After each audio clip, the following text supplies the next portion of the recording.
You are listening to a story exclusively narrated on the Dark Romance Stories channel. Relax and step into the world of love stories filled with mystery, emotions, and passion. Don't forget to like, subscribe to the channel, and leave a comment to support us. This content is the property of Dark Romance Stories. Please do not copy or re-upload it in any form. The plane descended through a sky the colour of bruised peaches, and Camille Fontaine pressed her forehead to the cold oval of glass to watch Florence rise out of the Tuscan haze like something remembered rather than seen. The Duomo first, that impossible dome the colour of terracotta and old blood. Then the brown ribbon of the Arno. Then the red roofs crowding together as if the whole city had been built by hands that refused to let any beauty stand alone. She had been to Florence twice before, once as a graduate student with holes in her shoes and a stipend that barely covered the gelato, and once for a conference where she had argued for 2 hours about the proper solvent for removing varnish from a 15th century tempera panel, and won.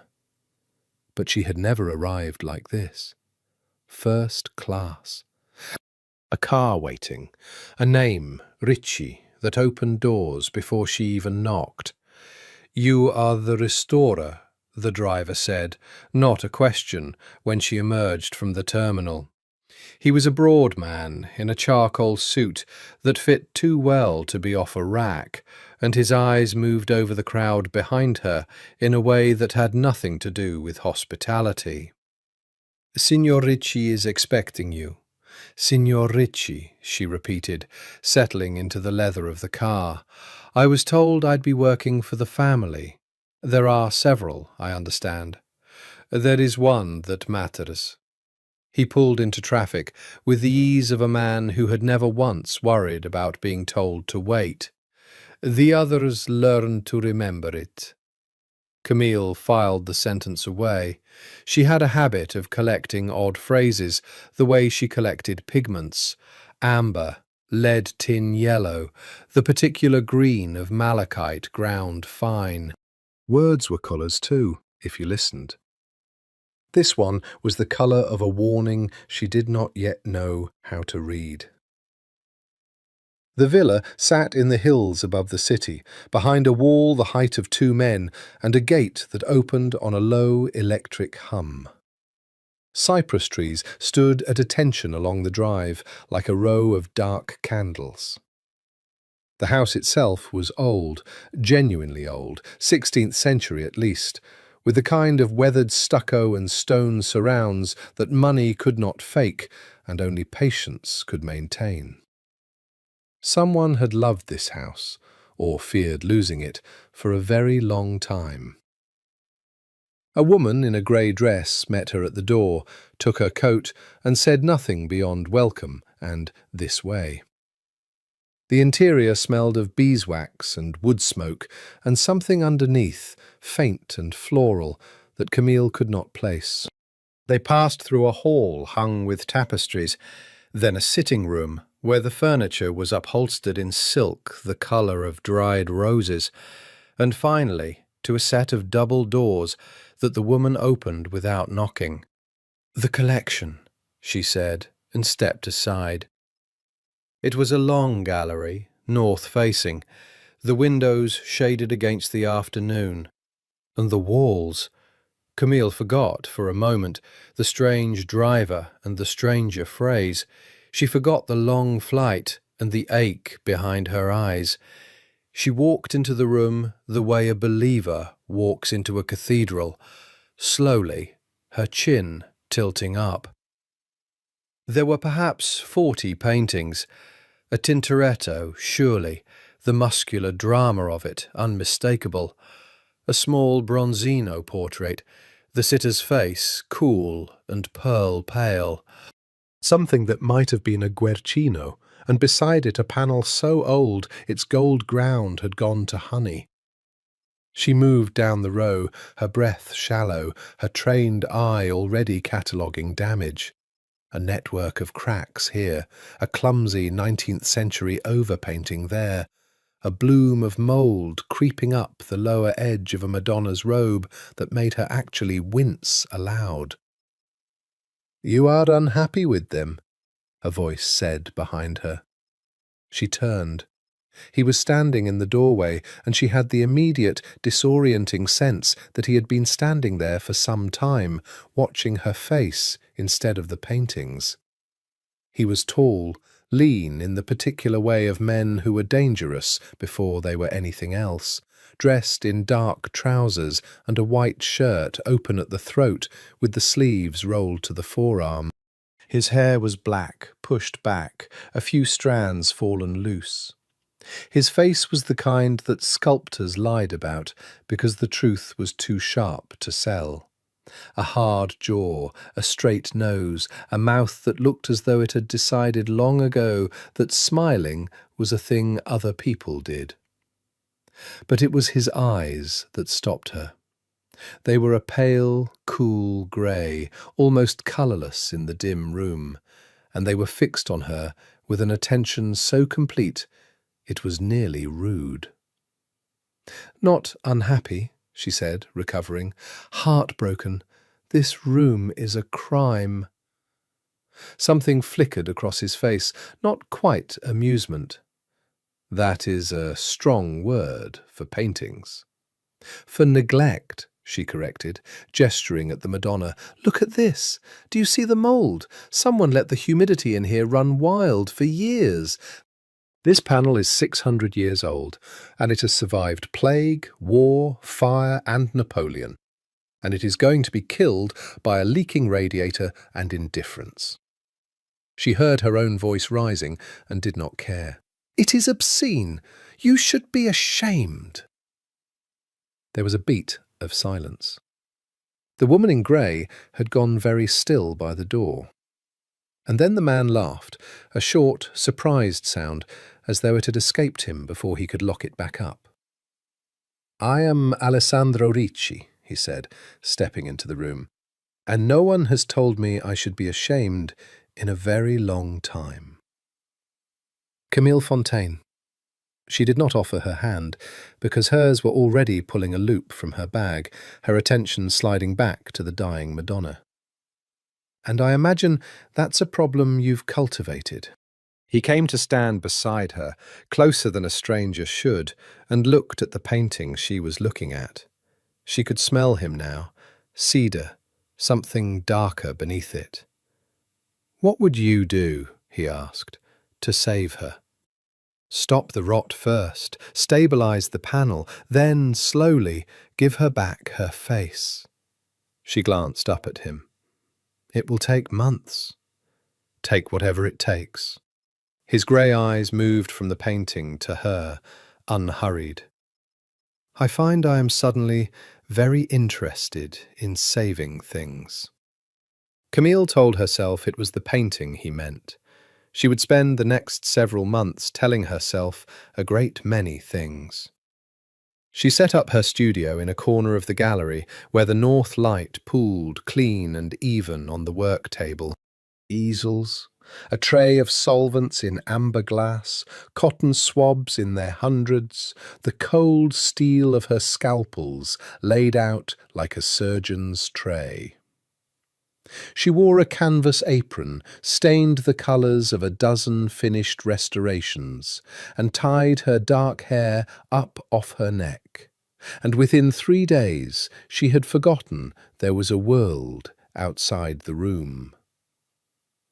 What she had not forgotten, could not seem to forget, was that Alessandro Ricci kept finding reasons to be in it. The first day he claimed he was checking on her comfort. The second he brought coffee himself, a small cup of espresso, bitter and perfect, and set it beside her without a word, before retreating to the long sofa at the gallery's end, where he sat with a folder of papers he did not appear to read. The third day he brought no excuse at all. He simply came, sat, and watched her work. "You'll be bored," she warned him on the fourth day, not looking up from the Madonna.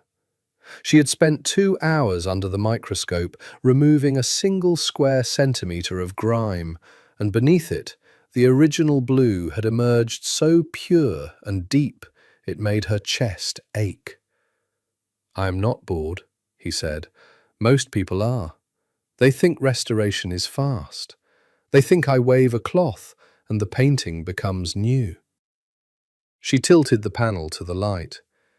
"It isn't fast. It's the slowest patience there is.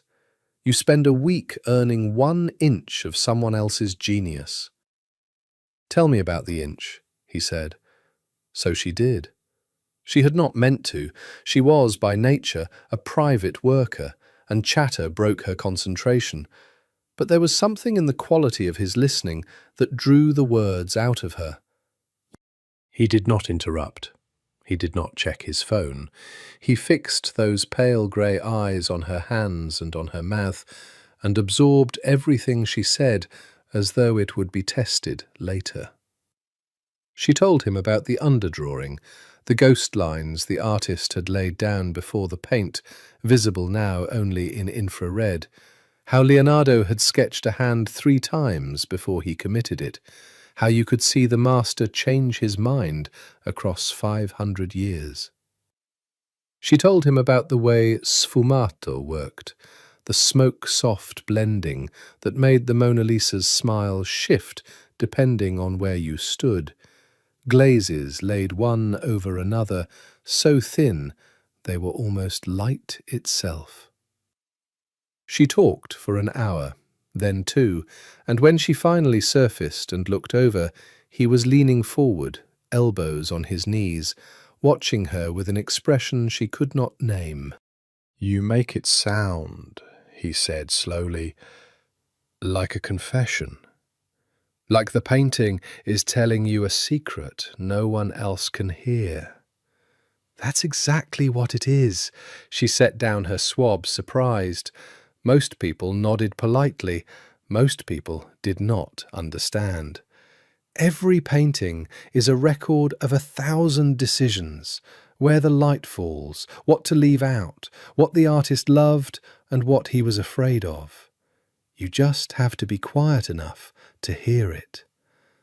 And you are quiet enough. "It's the only thing I'm good at." She said it lightly, but it landed in the room with more weight than she'd intended. Alessandro did not laugh.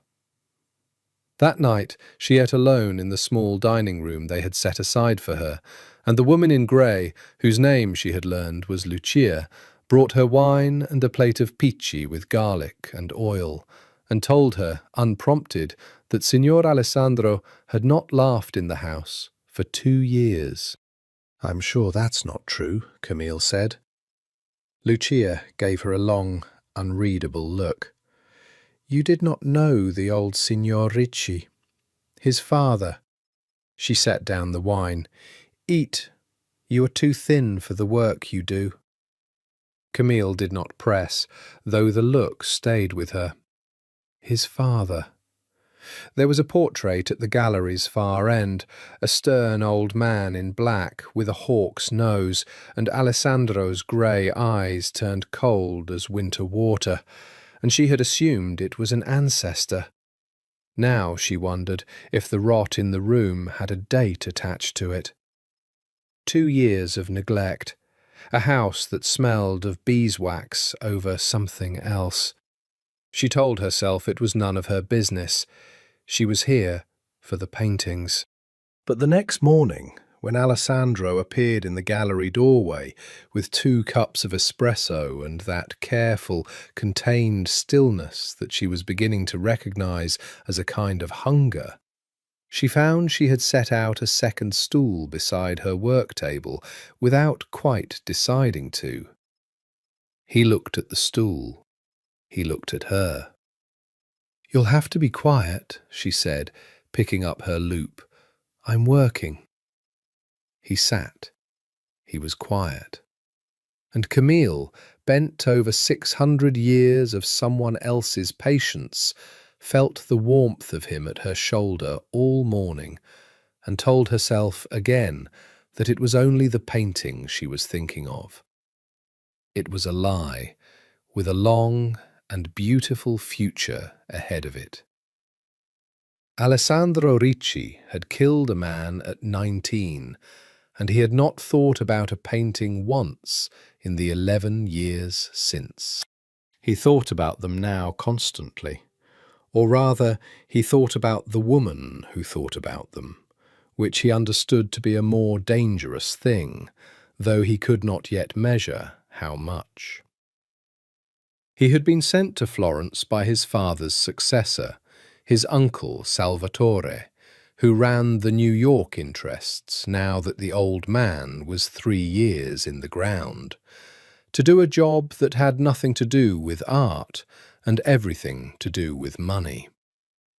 The Ricci family had spent 40 years building bridges between the New York organization and the older, quieter powers of Europe, and those bridges needed walking. Alliances needed renewing, debts needed acknowledging. And the collection in the villa, those 40 paintings Camille was so heartbroken to find neglected, was the keystone of an arrangement so elegant that even Alessandro, who had no love for the work, could admire its architecture. Art did not have a price. That was the whole point. A painting was worth what a buyer would pay, and if the buyer and seller were the same hidden hand, then a canvas could be bought for 2 million and sold for 20, and somewhere in the difference, 12 million dirty dollars became clean. The collection was a laundromat with a Renaissance face. It moved through galleries and private sales and tax-advantaged donations, and every transaction was a sentence in a language only the family's accountants could read. He had not told Camille any of this. He had hired her, on Salvatore's instruction, to restore the pieces so they would appraise higher and move more convincingly. She believed she was saving art. She was, in fact, polishing the gears of a machine that had buried more men than she would ever know existed. He should not have sat with her. He knew it the first afternoon, and he did it anyway. The thing was, and he turned this over in the dark of his bedroom at night like a stone in his palm, she did not know who he was. Not really. She knew his name, and she had clearly noted Lucia's silences and the size of the driver and the wall around the property, and she was not a stupid woman. So some part of her surely suspected the money was not clean.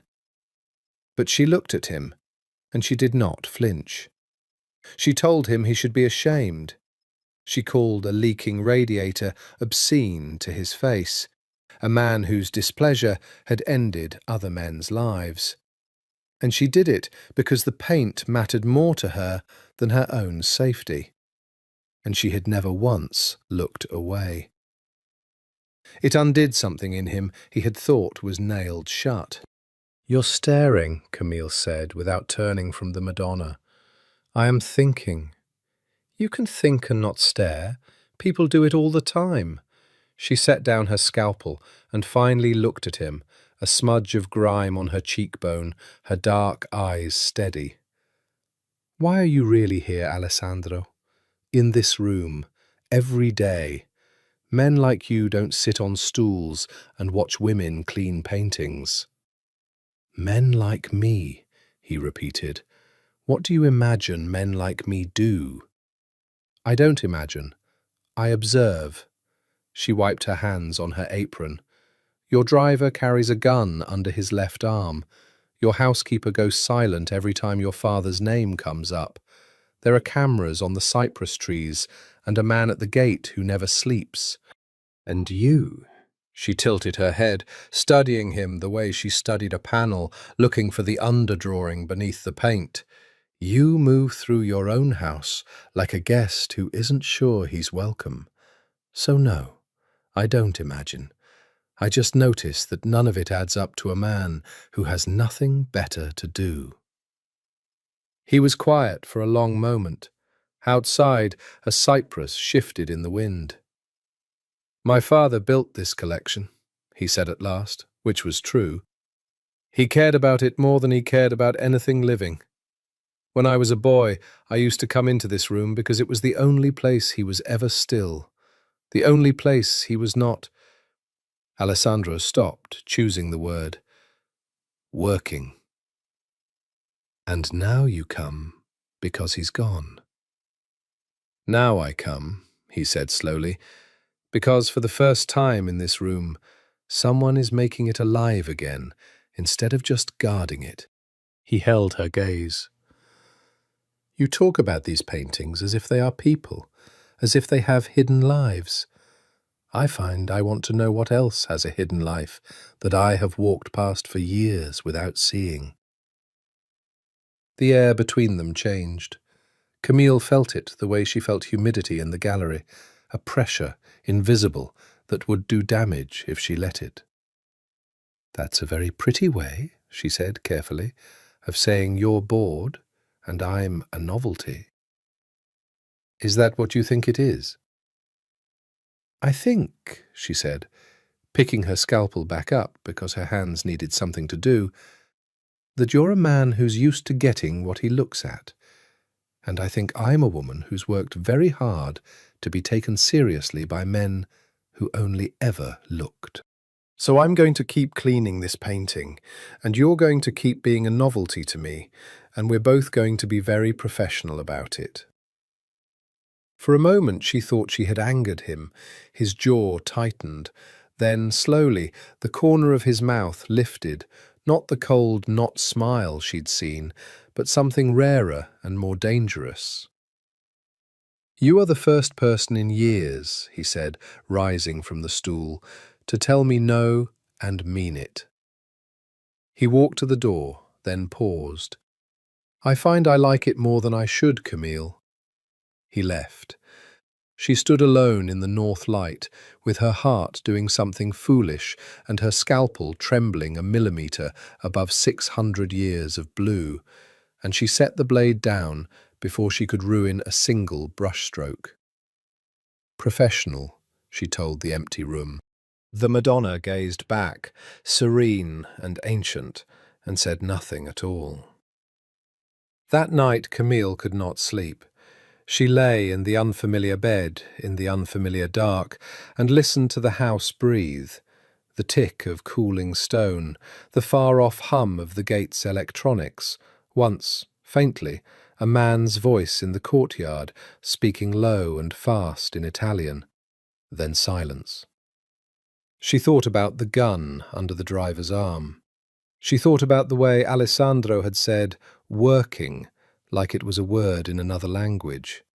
She thought about his eyes, that pale, impossible grey, and the way they had not once looked away from her face. She thought, I should go home. She thought, I'm not going to. And somewhere in the villa below her, Alessandro Ricci stood at a window with a glass of wine he did not drink, looking out at the lights of Florence spread below the hills like a fallen constellation, and understood, with the clarity of a man who had spent his whole life reading threats, that the most dangerous thing in his house was a woman in a paint-stained apron who had told him no, and meant it. He should send her home. He knew it. The job could be done by anyone with her credentials, and there were 100 reasons with his uncle's name on them, why a curious, observant outsider in this house was a liability he could not afford. He picked up his phone to make the call. He set it back down. The thing about Florence, Camille decided, was that it conspired against good intentions. The weeks folded into one another like the pleats of a curtain. She worked. The Madonna came back to life beneath her hands, her robe deepening from grey sludge to that impossible lapis blue, her face emerging from centuries of varnish until you could see the painter had given her a slightly crooked smile, secret and human, hidden under all that holiness. Camille wept a little the day she finished her. and was not ashamed. And Alessandro was there, always there. He stopped bringing excuses entirely. He came in the mornings with coffee and sat on his stool and listened. And slowly, without either of them naming it, the silence between them filled with talk. He took her into the city.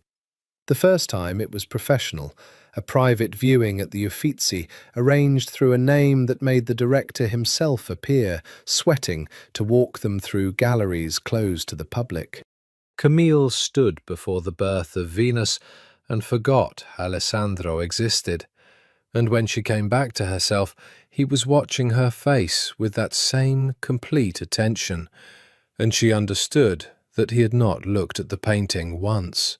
"You don't care about the art at all," she accused him, outside, in the gold light of late afternoon, spilling down the Arno. "No," he admitted. "Then why?" "Because you do." He said it simply, as though it explained everything, and the terrible thing was that it did. "I have spent my whole life around men who want things, money, power, respect, fear. I had never met someone who wanted beauty, who wanted to give it back to the world for no reason except that it should exist." He looked at the river. "It is the first uncorrupted thing I have ever been near. I find I cannot stop standing close to it." Camille did not have an answer for that, so she let him buy her gelato. Pistachio, the real kind, ground from Bronte nuts, and they walked along the river as the sun set the water on fire, and he told her about the city. Not the tourist city, his city.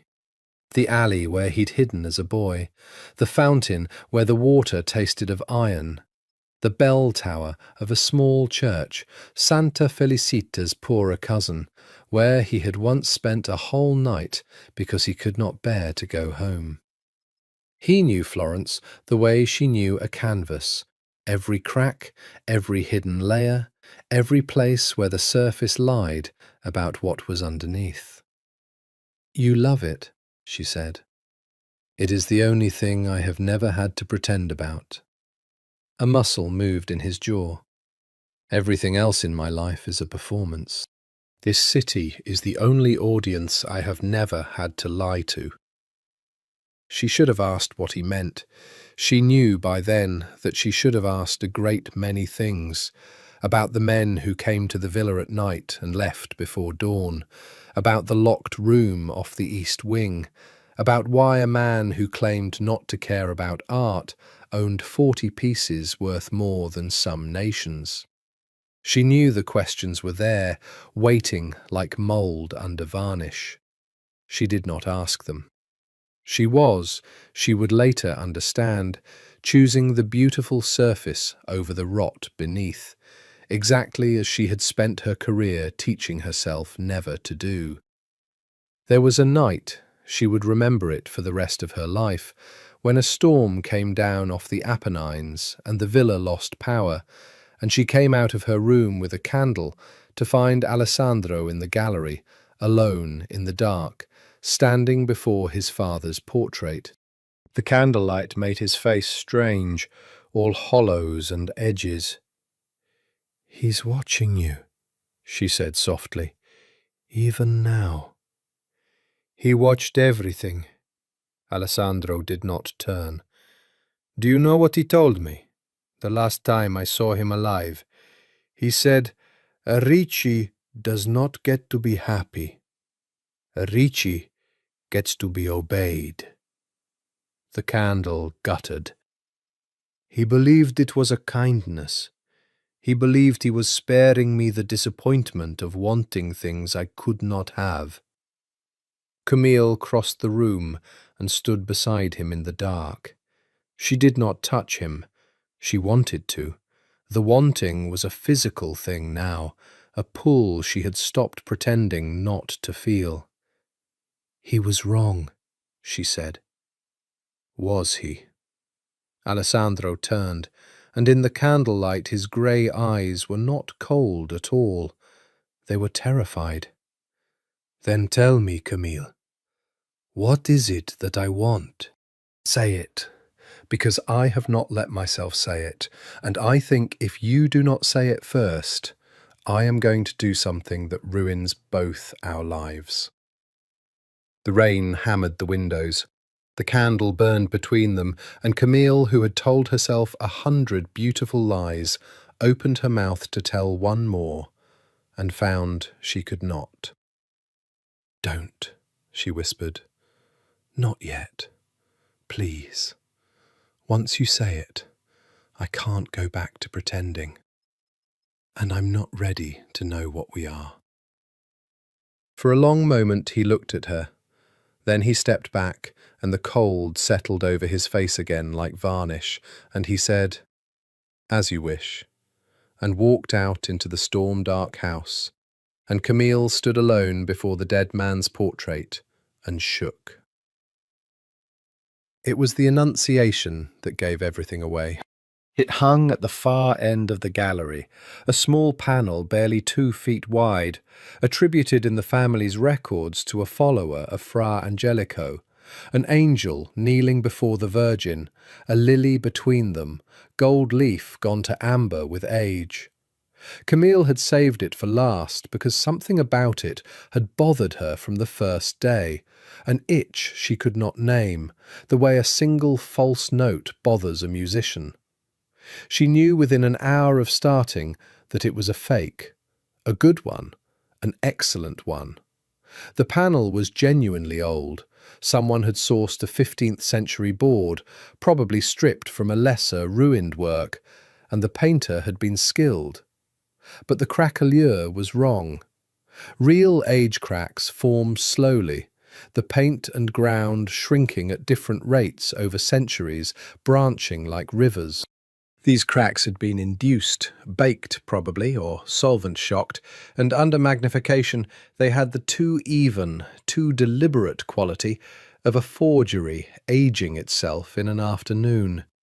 The gold leaf was modern, distressed to look old, and when she ran the ultraviolet lamp across it, the varnish fluoresced in a way no 500-year-old surface ever would. "You're a liar," she told the angel, fascinated rather than alarmed. Forgeries were a part of the trade. Collections accumulated them. Even great museums had been fooled. She would simply document it and tell the family their Annunciation was a 19th or 20th century deception, and they could decide whether to keep it as a curiosity or quietly remove it. But the panel was warped, and to stabilize it, she needed to remove it from its frame, and that was when she found the rest. The frame was old gilt wood, heavy, with a backing board that had been screwed, not nailed, screwed, with modern Phillips head screws into place. She removed them one by one, frowning, because no 15th century frame had Phillips head screws, and when she lifted the backing board free, something fell out into her lap. A sheet of paper. Folded. Modern, printer-weight stock. She unfolded it under the work-table lamp. It was a map, or a diagram, she could not at first tell which. A web of European cities rendered as nodes: London, Geneva, Luxembourg, Monaco, Vaduz, Valletta, a dozen more, connected by lines that branched and converged. Beside each city, columns of numbers and abbreviations. GVA, 4.2, clear. LUX, holding, 11.6. VDZ, Ricci/Marchetti, pending. Arrows pointed from one node to another, and at the centre of the web, circled twice in red ink, was a single word: Firenze.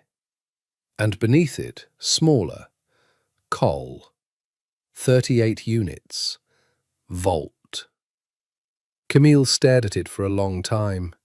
She did not understand most of it. She understood Ritchie.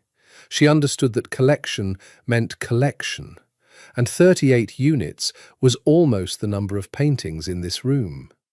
She understood that the numbers beside the cities were money.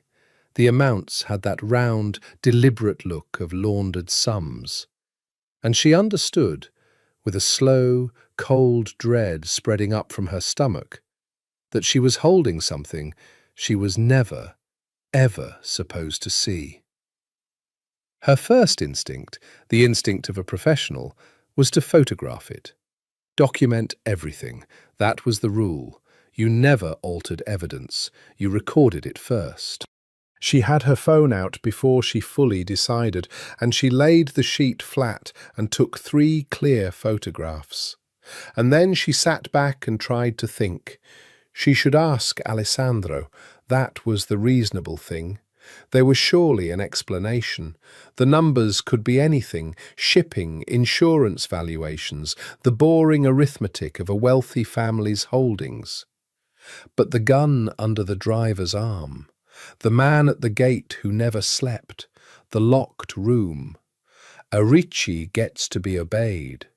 The silencers, the money that she had spent 2 months not asking about because the surface was so beautiful she had not wanted to see the rot.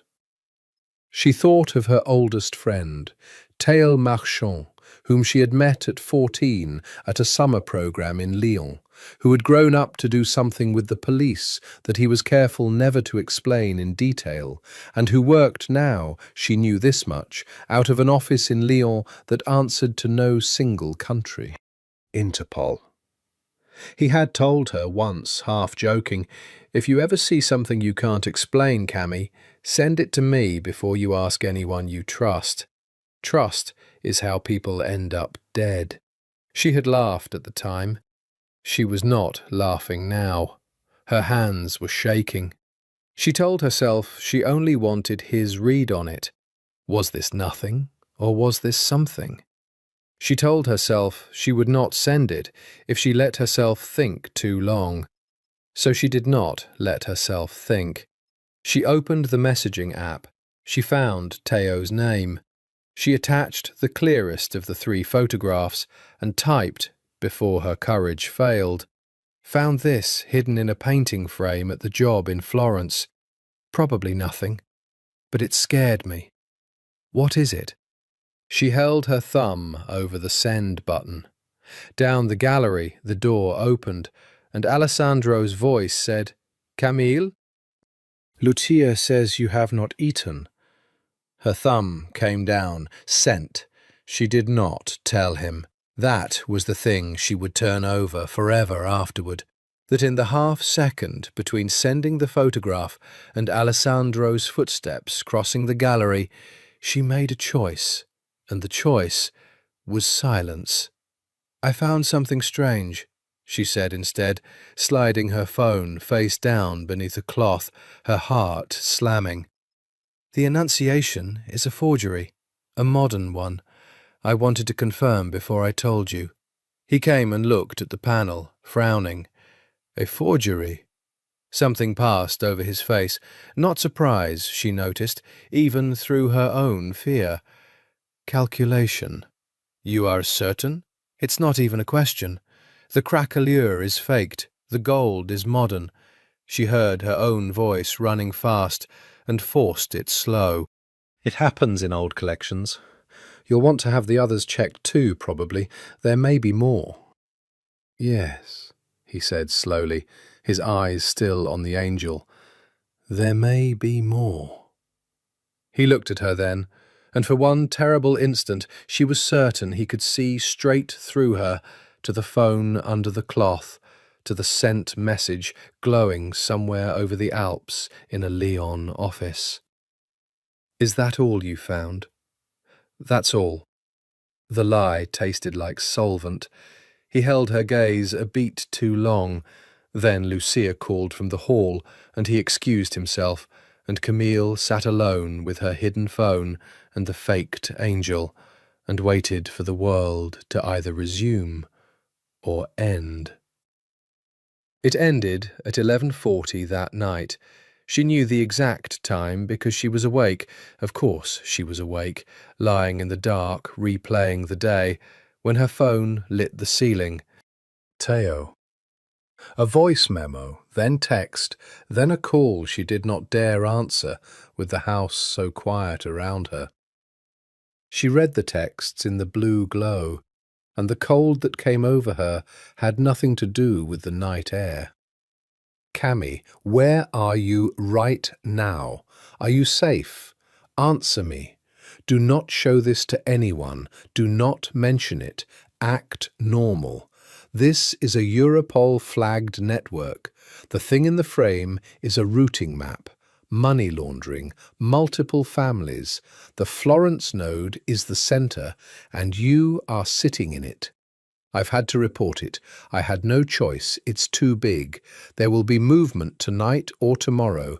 Get out, if you can do it without anyone noticing.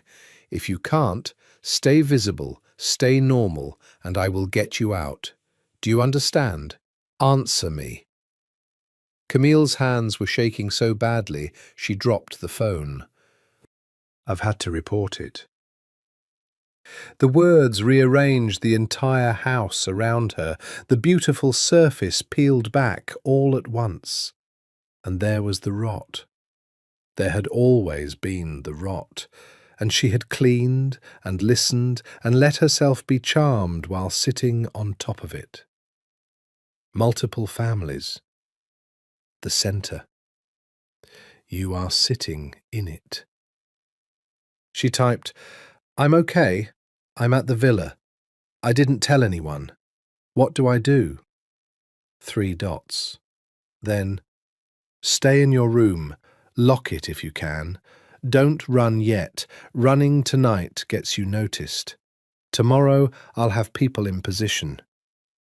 Cammy, I'm so sorry. I shouldn't have made that joke years ago. I never thought. Just stay alive until morning. Please. She sat in the dark, holding the phone to her chest, and listened to the house. And the house had changed. Or she had. Now every sound was a threat. The hum of the gate. A car. Was that a car? On the drive. Footsteps in the hall, soft, pausing outside her door. Moving on. At 1 a.m. her phone buzzed once more, and it was not Teo. It was an unknown number, Italian prefix, 2 words. They know. She would never learn who sent it. She would wonder for years. She was on her feet before she had decided to move, throwing clothes into her bag with hands that would not obey her, and she had her hand on the doorknob when the door opened from the other side. Alessandro stood in the dark hallway. He was fully dressed, dark clothes, a coat, and his face was a mask she had never seen, white and absolute, his grey eyes blown black in the dimness. In one hand he held her phone. Her phone. She looked at her own bed where it should have been, and it was not there. And she understood that at some point in the night he had come into her room while she slept and taken it and read everything. And the violation of it was nothing, nothing against the look on his face. You sent a photograph, he said.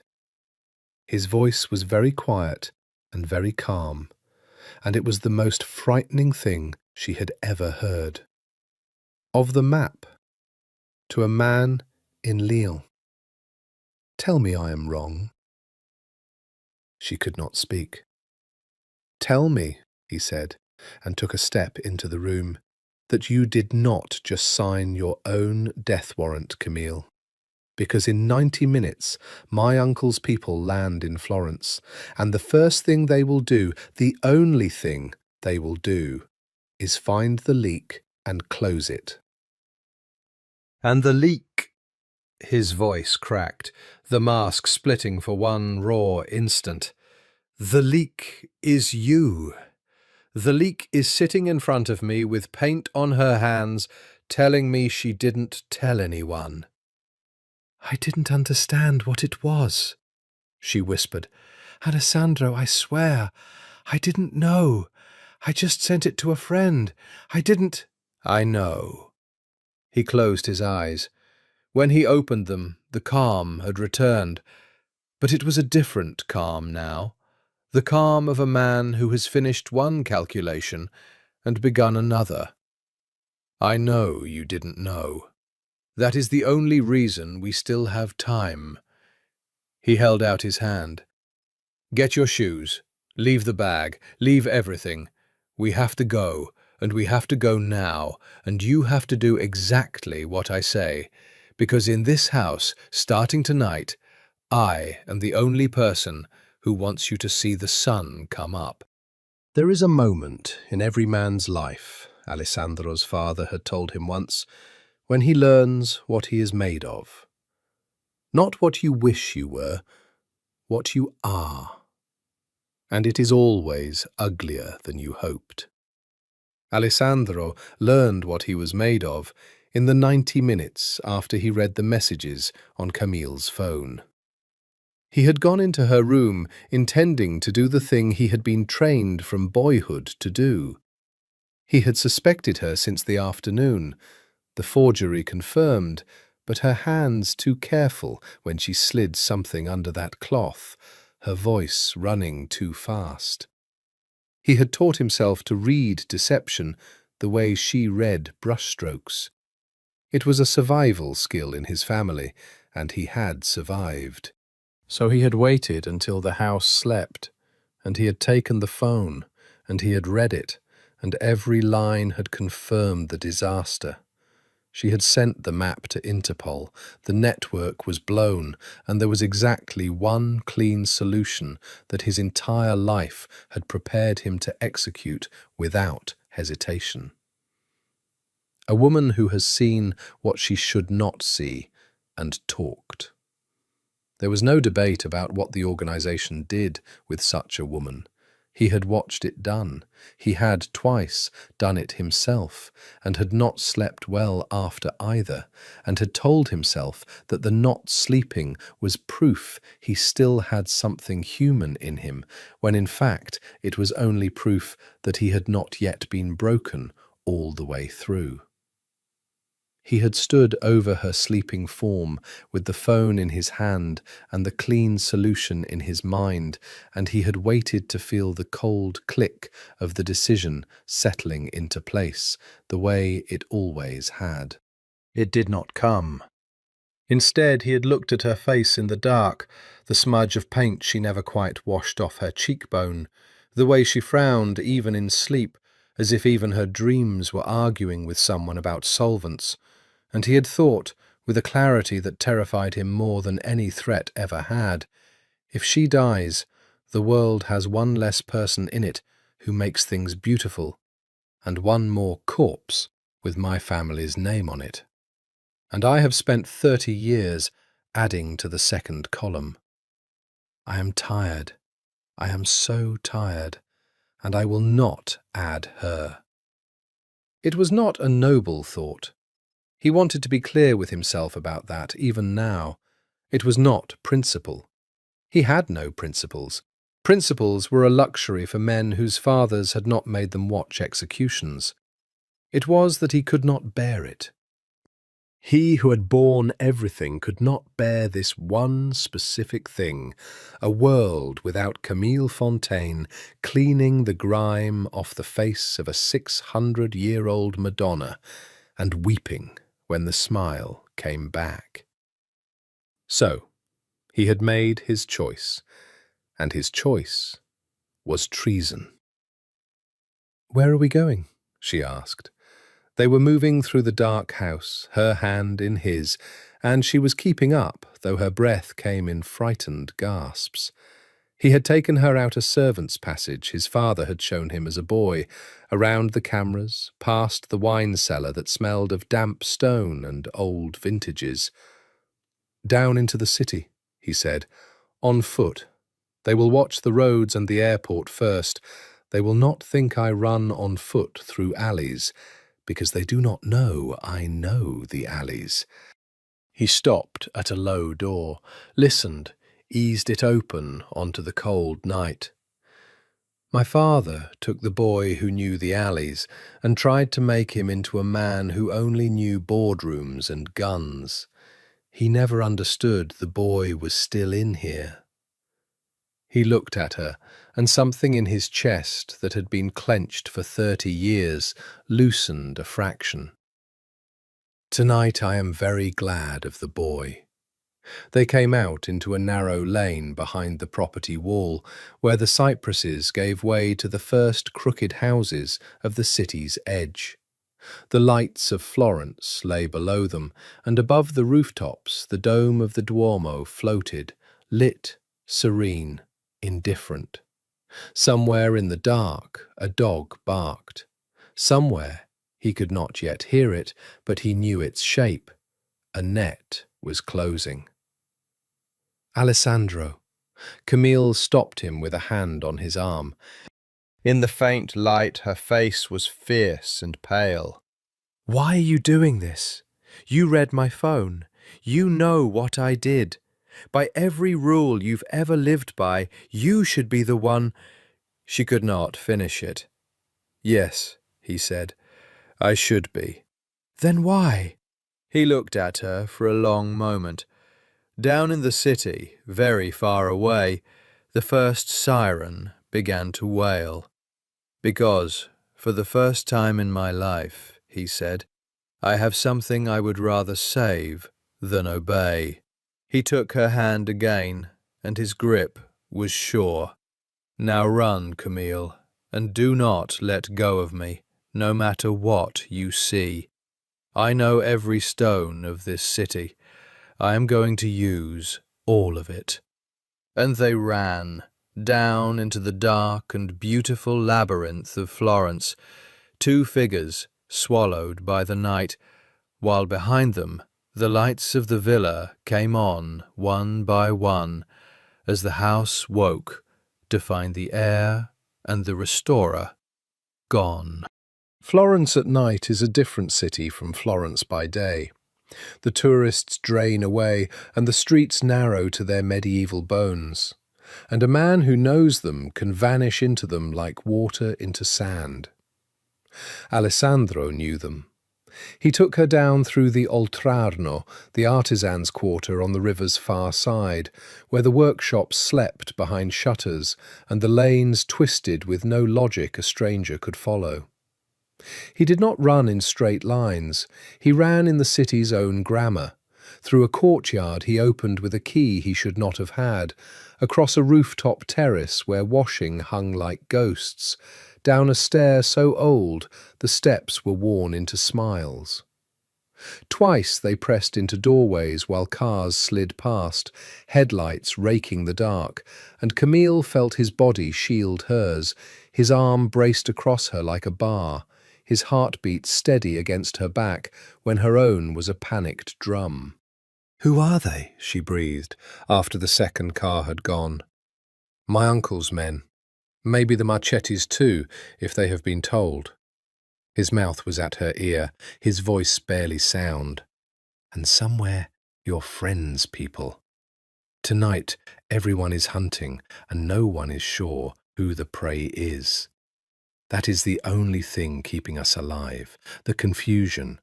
When it settles, we will have very little time." They moved again. She lost all sense of direction. There was only his hand and the next dark turning, and the sirens that seemed to come from everywhere and nowhere. They crossed a tiny piazza where a single fountain dribbled, and he paused to let her drink, the water cold and tasting of iron, and she remembered, absurdly, in the middle of terror, that he had told her about this fountain on the day they ate gelato by the river. The water tastes of iron. He had been showing her his secret city even then. He had been giving her the map to her own escape, weeks before either of them knew she'd need it. "Why didn't you just send me home?" she asked while she could. Weeks ago, you suspected something. You could have just made me leave. I'd have gone. I'd be safe." He was quiet, scanning the roof lines. "Yes." "Then why?" "Because I am a selfish man," he said, "and I wanted more mornings of coffee on a stool watching you work. I told myself you were safe because I would keep you safe. I told myself the worlds did not touch." His jaw tightened. "I was wrong, and you are paying for my wrongness, and I will spend whatever I have left making sure you do not pay the whole price. Come, we are close." Close to what, she did not know, but she followed. He led her at last to a church, not the great ones, not Santa Croce or the Carmine with its Masaccio frescoes she'd have killed to see in daylight, but a small, plain church tucked into a fold of the old city, its facade unremarkable, its door, when he tried it, locked. He led her around the side to a smaller door, produced another key from the apparently bottomless supply of a boy who had once needed places to hide, and let them in. The interior was black and cold, and smelled of incense and stone and centuries. He did not turn on a light. He took her hand again and led her with absolute certainty through the dark, past the altar she sensed rather than saw, to a low door, and through it and up. The bell tower. She understood as they climbed the tight spiral of worn stone steps, her thighs burning, his hand pulling her up, round and round, higher and higher, until the steps gave way to a wooden ladder, and the ladder gave way to a trap door, and the trap door gave way to the open air. They came out into the bell chamber at the top, open on all four sides, a great green bronze bell hanging silent above them, and below. Camille gasped. All of Florence lay spread beneath them in the dark, gold-lit and ancient, the Duomo close enough to touch, the river a black ribbon stitched with bridges, the whole improbable city glowing under the indifferent stars. And threading through it, blue and red, the lights of police cars, moving, searching, and over it all the sirens rising and falling like something breathing. "This is where I came," Alessandro said quietly. "The night I could not go home. I was 10 years old. I sat up here until dawn." He stood at the open arch, the wind moving his coat, looking out over the city he loved. "I have never told anyone that. I have never told anyone most of what I am about to tell you." He turned to her, and in the gold light of the city below, his face was naked in a way she had never seen it. "But you sent a photograph to Leon, and the world is ending, and I find I do not want to die, or to lose you, which is the same thing now, with you thinking I am only the thing my family made." Camille came to stand beside him at the edge of the high, dark air, the city burning gold beneath them and the sirens singing through the streets, and she said, "Then tell me. Tell me all of it. We have until dawn." And far below, the net drew tighter. He told her about the boy. "I was 10, Alessandro began. The wind off the hills moved through the bell chamber, cold, smelling of the river and of the green bronze bell above them. It was October. I remember because the leaves on the cypresses, they do not turn, cypresses, they stay green, but the vineyard below the villa had gone red and gold, and I remember thinking it was beautiful from my window that morning. I was a boy who thought things were beautiful. My mother had taught me that. She was French." He glanced at Camille. Like you, half. She died when I was 8. After that, there was only my father, and my father did not believe in beautiful things. He believed in strong things, which he thought were the opposite. Camille said nothing. She had learned, restoring paintings, that the most important work was done in silence, that you did not rush the surface, that you let the thing beneath reveal itself in its own time. She gave him her silence now, like a gift. That morning he came to my room himself, which he never did, and he said, "Today you become a man." I was 10. I thought he meant, I don't know what I thought, a hunting trip, a horse. He drove me himself, no driver, down into the city, to a warehouse near the river. And inside the warehouse, Alessandro stopped. His hands were very still on the cold stone of the arch. There was a man tied to a chair, a man I did not know. He had done something, stolen or talked or simply been on the wrong side of an arrangement. I never learned which, and it did not matter. And my father put his hand on my shoulder, here. He touched his own shoulder, and he said, "Watch. A man who cannot look at this has no right to give orders to men who can.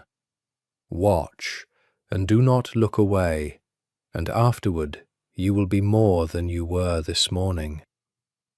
The sirens wailed far below, threading through the streets. I looked away, Alessandro said softly. The first time. I was 10, and I shut my eyes and I turned my face into my father's coat, and he took my chin in his hand, gently. That was the worst of it, gently, and he turned my face back, and he held it there, and he said, "No, you will watch. I am doing this because I love you. The world will eat a man who closes his eyes." He drew a breath. So I watched. And the thing I remember, the thing I have never told anyone, is not the blood. It is that afterward my father took me for ice cream. Pistachio. He bought me pistachio gelato, and we sat by the river, and he talked to me about football, about the Fiorentina match that weekend, as if nothing had happened, as if he had not just... His voice stopped. And I ate the ice cream. That is what undoes me when I cannot sleep. Not that I watched a man die, that I ate the ice cream afterward, and it was good. Camille realized she was crying, silently, the tears just running, the wind cold on her wet face. She thought of the gelato by the Arno weeks ago, pistachio, how he had watched her eat it instead of the river, and she understood now what she had not understood then, that he had been trying, in some wordless way, to write a new memory over the old one, to make pistachio mean her instead of that. "Monsters aren't born," she said, when she could speak. "They're made, built, one held open eye at a time." "Do not make excuses for me." His voice was rough. "I have done things, Camille, as a man, by choice, not as a held open eye. I have made other people's children into orphans. I have signed warrants like the one that should have my name on it tonight. And twice I did not sign them, I did them with my own hands. I am not a tragic boy. I am a man who became exactly what he was built to become, and was good at it, and slept at night because I told myself I had no other choice." He turned to her at last, and his grey eyes were wet too, and that undid her more than anything. "And then a woman came to clean my dead father's paintings, and told me I should be ashamed. and called a radiator obscene, and talked about hidden underdrawings as if the world had secret beauty in it that you only had to be quiet enough to see. And for the first time since I was 10 years old, I wanted to be more than the thing in the warehouse. Not for honour, not for redemption, just to deserve to sit on a stool and watch you work. The city glowed gold beneath them. The sirens sang, and Camille Fontaine, who had spent her life learning to see what lay beneath ruined surfaces, looked at the man before her and saw, with absolute clarity, the underdrawing of the boy he had been before they painted the monster over him. She crossed the small space between them and put her hands on his face, the paint still on hers, and she kissed him. Not gently, like she meant it, like the world was ending, because it was. They did not sleep. There was no question of sleeping. They sat together in the bell chamber with his coat around both their shoulders and the city below them, and they talked the way people talk when they know morning may take everything, fast and honest and without the small lies that fill ordinary days. She told him about her mother in Lyon, the apartment that smelled of turpentine because her mother had restored furniture, the way she'd grown up understanding that broken things could be made beautiful again, and had built her whole life on the belief. She told him about Teo, the friendship of decades, the half-joke about sending him things she couldn't explain. "I never thought," she said. "It was a photograph. I thought I was being a responsible professional, documenting a forgery." She laughed, and it broke in the middle. "I documented a forgery, all right." "You documented 40 of them," he said, "and the machine that ran them. You did, by accident, in one night, what 100 investigators could not do in 10 years. I should hate you for it." He pulled her closer under the coat. "I find I cannot." He kissed the top of her head. Below, the sky over the eastern hills had begun, almost imperceptibly, to grey. "What happens now?" she asked. "When the sun comes up?" He was quiet for a moment. "When the sun comes up, your friend's people will have the city locked. They will be looking for both of us, you to protect, me to arrest. And my uncle's people will be looking for both of us too, but they will not want to protect either of us." He chose his words carefully. "Camille, listen to me, because we do not have long. There is a way for you to be safe, truly safe. Your friend will offer it the moment he reaches you. Witness protection in exchange for your testimony. You saw the map. You found the forgeries. You can describe the collection, the men who came to the villa, everything. To Interpol, that is worth more than gold. They will take you somewhere new, give you a name, keep you alive. You should take it." "And you?" He did not answer. "Alessandra." She pulled back to look at him in the growing light. "And you?" "I will make sure you reach them," he said. "That is my part. After that—" "No." She gripped his coat. "We do it together. I testify. I tell them everything, and I'll make it a condition. I'll say I only talk if they protect you too. A deal. You give them the whole network, every name, every account, and in exchange you get out. You get a new life. We get—" She was crying again, furious at herself for it. "We could disappear. Together. You and me.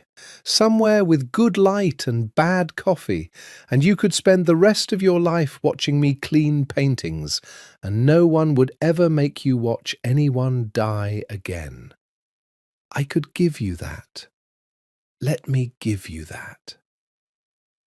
For a long moment he looked at her, and his face was so tender and so sad that she knew his answer before he spoke it. "No," he said gently. "Don't you dare say it's pride. It is not pride." He took her face in his hands, the way she had taken his, and his thumbs wiped at her tears and only smeared the paint and the wet together. "Listen. All my life, Camille, I have made other people pay for my sins. The man in the warehouse paid. His children paid. Everyone who ever stood in the way of my family's arrangements paid. And I stayed clean, and I slept in a villa full of stolen beauty.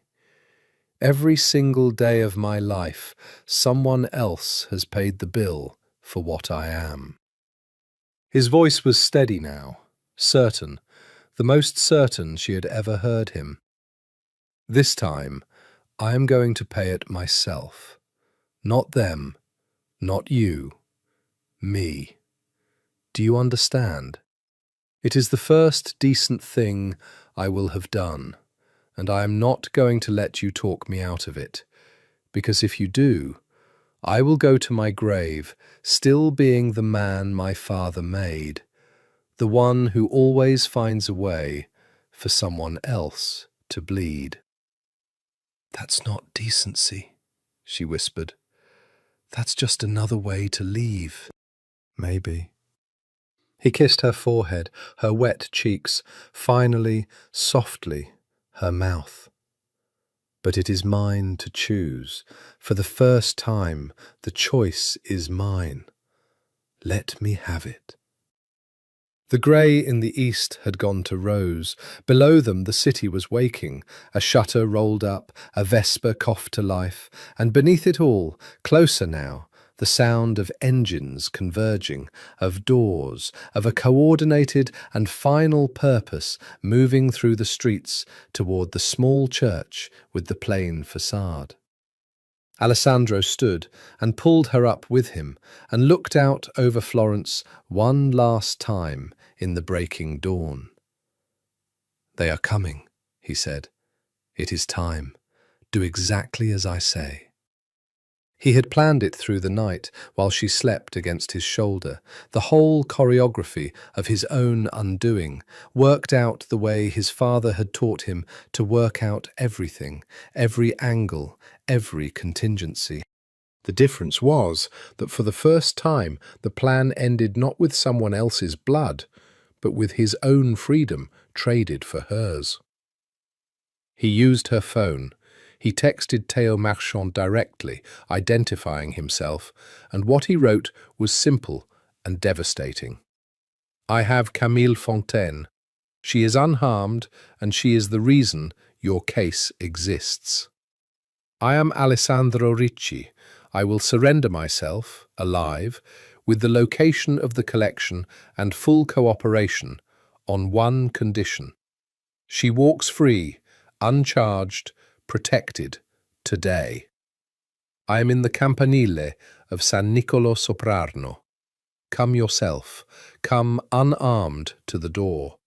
If your people rush it, I disappear, and you lose us both." The reply came in 90 seconds. "Keep her safe, and you have a deal. 10 minutes. TM." "It's done," Alessandro said, and handed Camille back her phone. "Your friend is coming. He will keep you safe. I have read his messages all night, and he is exactly what you said he is. A good man, frightened for someone he loves. You will be in better hands than mine." "This isn't—" She was shaking her head, the phone clutched in her painted hands.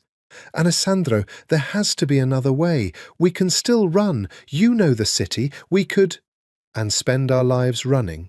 He smiled, and it was the real smile, the rare one. "Waiting for my uncle's people to find us in some town with good light and bad coffee. You would clean paintings in a back room, and I would watch the door instead of you. And one morning they would come, and they would not be gentle, and you would pay, again, for being near me." "No." He shook his head. "This way you are free, truly free." witnessed, protected, on the right side of the law. And I... He looked out at the city, the rose light now flooding gold across the rooftops. I will be somewhere I cannot get anyone killed.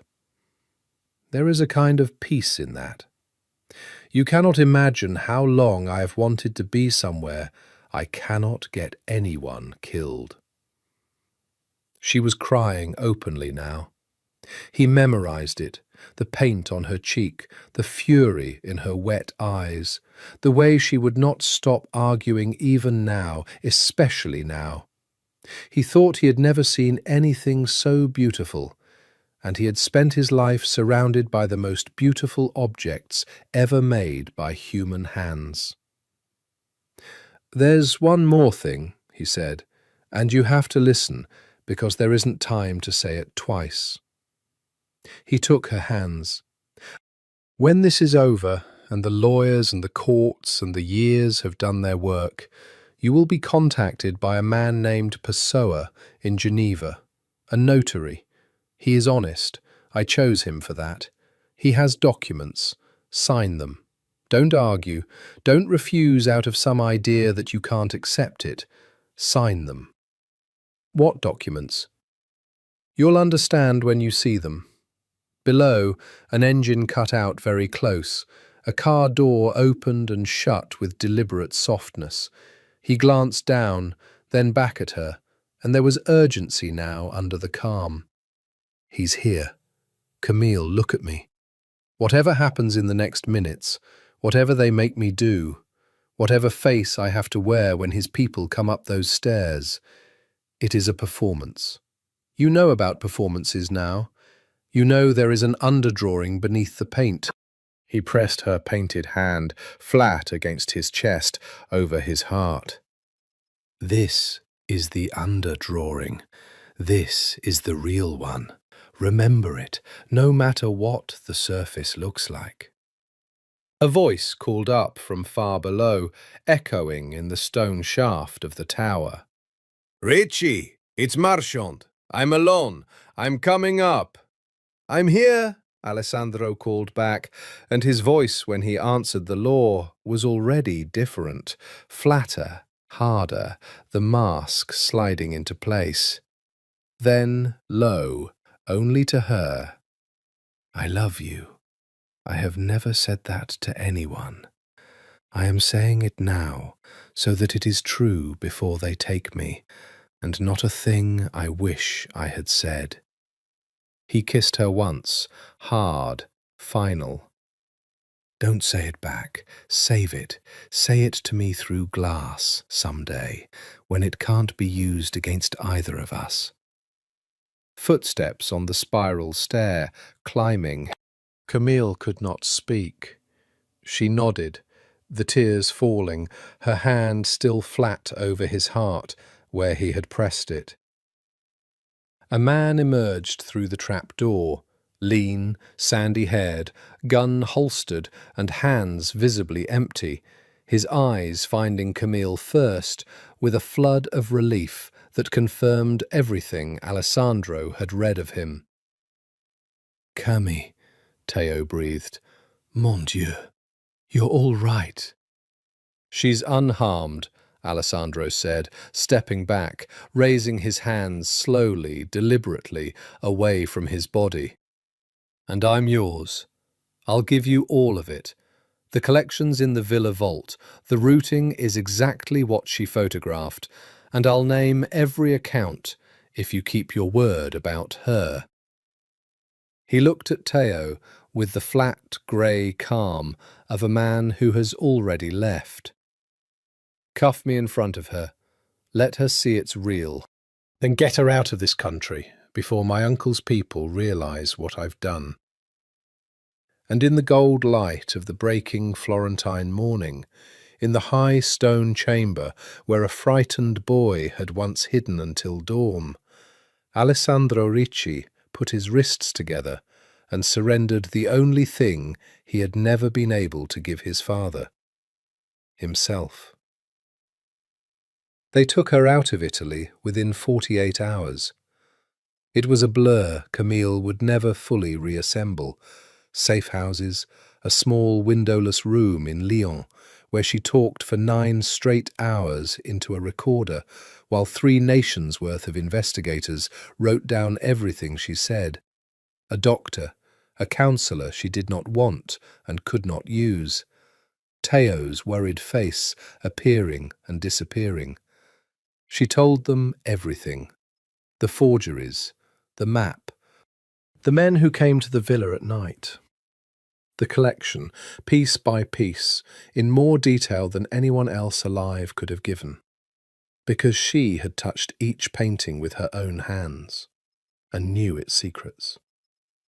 And she told them, again and again, until they finally wrote it down and let it stand, that Alessandro Ricci had saved her life, that he had surrendered voluntarily, that whatever they did to him, they were to enter into the record that he had walked into their hands of his own will to protect her, when every instinct of his life had told him to do the opposite. "They'll factor it," Theo told her quietly, in a cafe in Lille, a week later, when the worst of it was over, and she was, technically, free. Cooperation matters. Voluntary surrender matters. He's giving them the whole European network, Cammy. Families that have evaded them for 30 years. It's the biggest thing to come across my desk in my career. And it exists because you got scared and texted your old friend a photo. He turned his espresso cup in its saucer. He won't walk, you understand that. He's done things before you ever met him. They have files, there are bodies attached to his name. But cooperation like this, with a good lawyer, he shrugged. 7 years, maybe.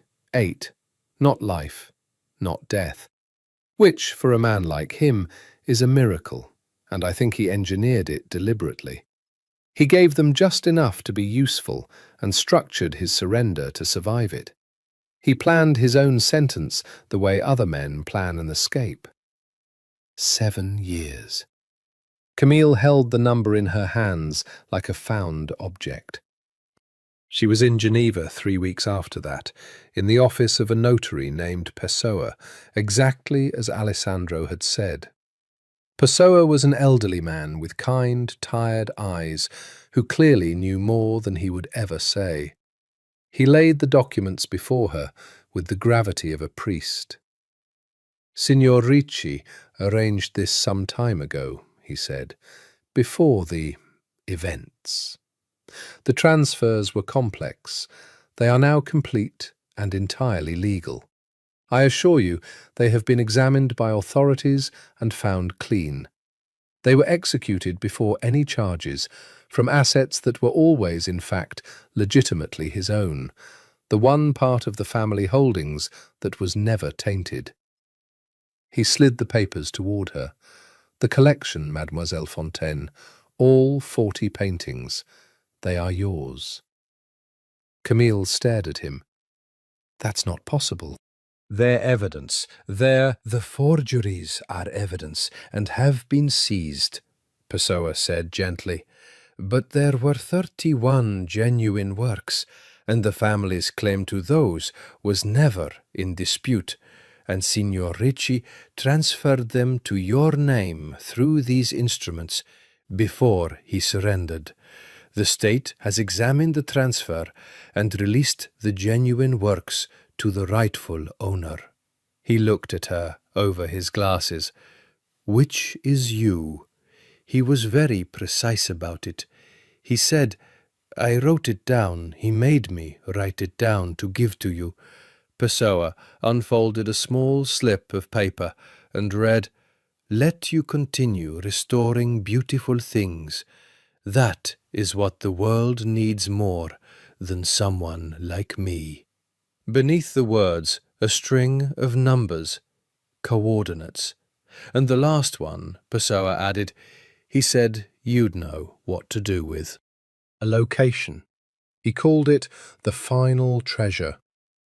Camille took the slip and could not read it through her tears. She did not go to the coordinates for a long time. She could not face whatever was there. What she did do, because she did not know what else to do with herself, because the genuine collection had to be stored and conserved somewhere, and she was now, absurdly, its owner, was rent a small gallery space in Florence, the city she could not bring herself to leave, and bring the paintings there, and resume the only thing she knew how to do. She restored them, one by one. It was the only way she could stay near him. The last one she had been working on, the day everything fell apart, was a portrait she had never finished. A young woman, 16th century, the attribution uncertain, the face badly damaged by an old, clumsy overpainting that some past restorer had slapped on to hide the loss. She had begun removing that overpainting weeks ago, in the villa, before the night of the map. Now, in her own small Florentine studio, she went back to it. She worked for days, lifting away another's clumsy lie a millimetre at a time, to reach the original beneath. And when at last the false overpainting lifted away at last, and the true face beneath emerged from 500 years of grime and one bad restoration, Camille set down her scalpel and sat very still, and the breath went out of her all at once. The face beneath was her own. She did not understand it at first. She told herself it was exhaustion, grief, the mind's habit of finding faces in clouds and damp stains. She stepped back. She approached again. She brought the lamp close and angled it low and studied the brushwork with the cold, professional eye she had spent 20 years training, the eye that did not lie to itself. The face was hers. Not approximately, not the way old portraits sometimes seem to resemble someone you know. The cheekbones were hers, the slightly asymmetric set of the eyes, the mouth that she had always thought too wide, the small scar through her left eyebrow from a childhood fall off a wall in Lyon. The painter had even given the woman a smudge of paint on one cheekbone, lapis blue, exactly where Camille's own habitual smudge always sat, a detail no 16th century artist could possibly have invented. The panel was old, the board was genuine, 15th or 16th century, the same kind of stripped, repurposed wood as the forged Annunciation. And someone very, very skilled, had painted her face onto it, in period materials, with period technique, and then deliberately overpainted it with a clumsy false layer, designed to look like old damage, so that whoever removed the overpainting would believe they were uncovering an original beneath. She knew only one collection of forgeries this good. She knew only one man who had access to a master forger capable of this. And she knew, the certainty arriving with the force of a blow, exactly when it had been made. He had commissioned it in those weeks, the weeks of coffee on the stool, the weeks he sat watching her work and claimed to care nothing for art. He had been having a forger study her face, secretly, to hide her inside a painting she herself would one day uncover, so that even if everything else was taken from him, even if he went to prison and she went to a new life with a new name, she would, sooner or later, lift away a layer of false damage with her own hands and find that he had placed her at the centre of the only thing he had ever loved. The final treasure, she thought. He hid me in his collection. He made me the masterpiece. It was the most extravagant, the most arrogant, the most romantic thing anyone had ever done to her, and it was so completely him. The man who could not say a soft word without armouring it, who expressed love the way he expressed everything, in objects and arrangements and contingencies planned 3 moves ahead. that she put her painted hands over her painted face and laughed until she wept, alone in the small, bright studio, while 500-year-old eyes that were her own looked patiently back. When she could breathe again, she understood two things with total clarity. The first was that she loved him. Not the way you love a tragedy, or a rescue, or a beautiful, dangerous stranger, but the plain way, the way that was going to be inconvenient and long and was not going to go away. She had perhaps known it in the bell tower. She knew it now, without any escape route. The second was that she was not going to disappear into a new life with a new name and let him serve 7 years alone behind glass, however much he had planned for exactly that, however nobly he had arranged her freedom.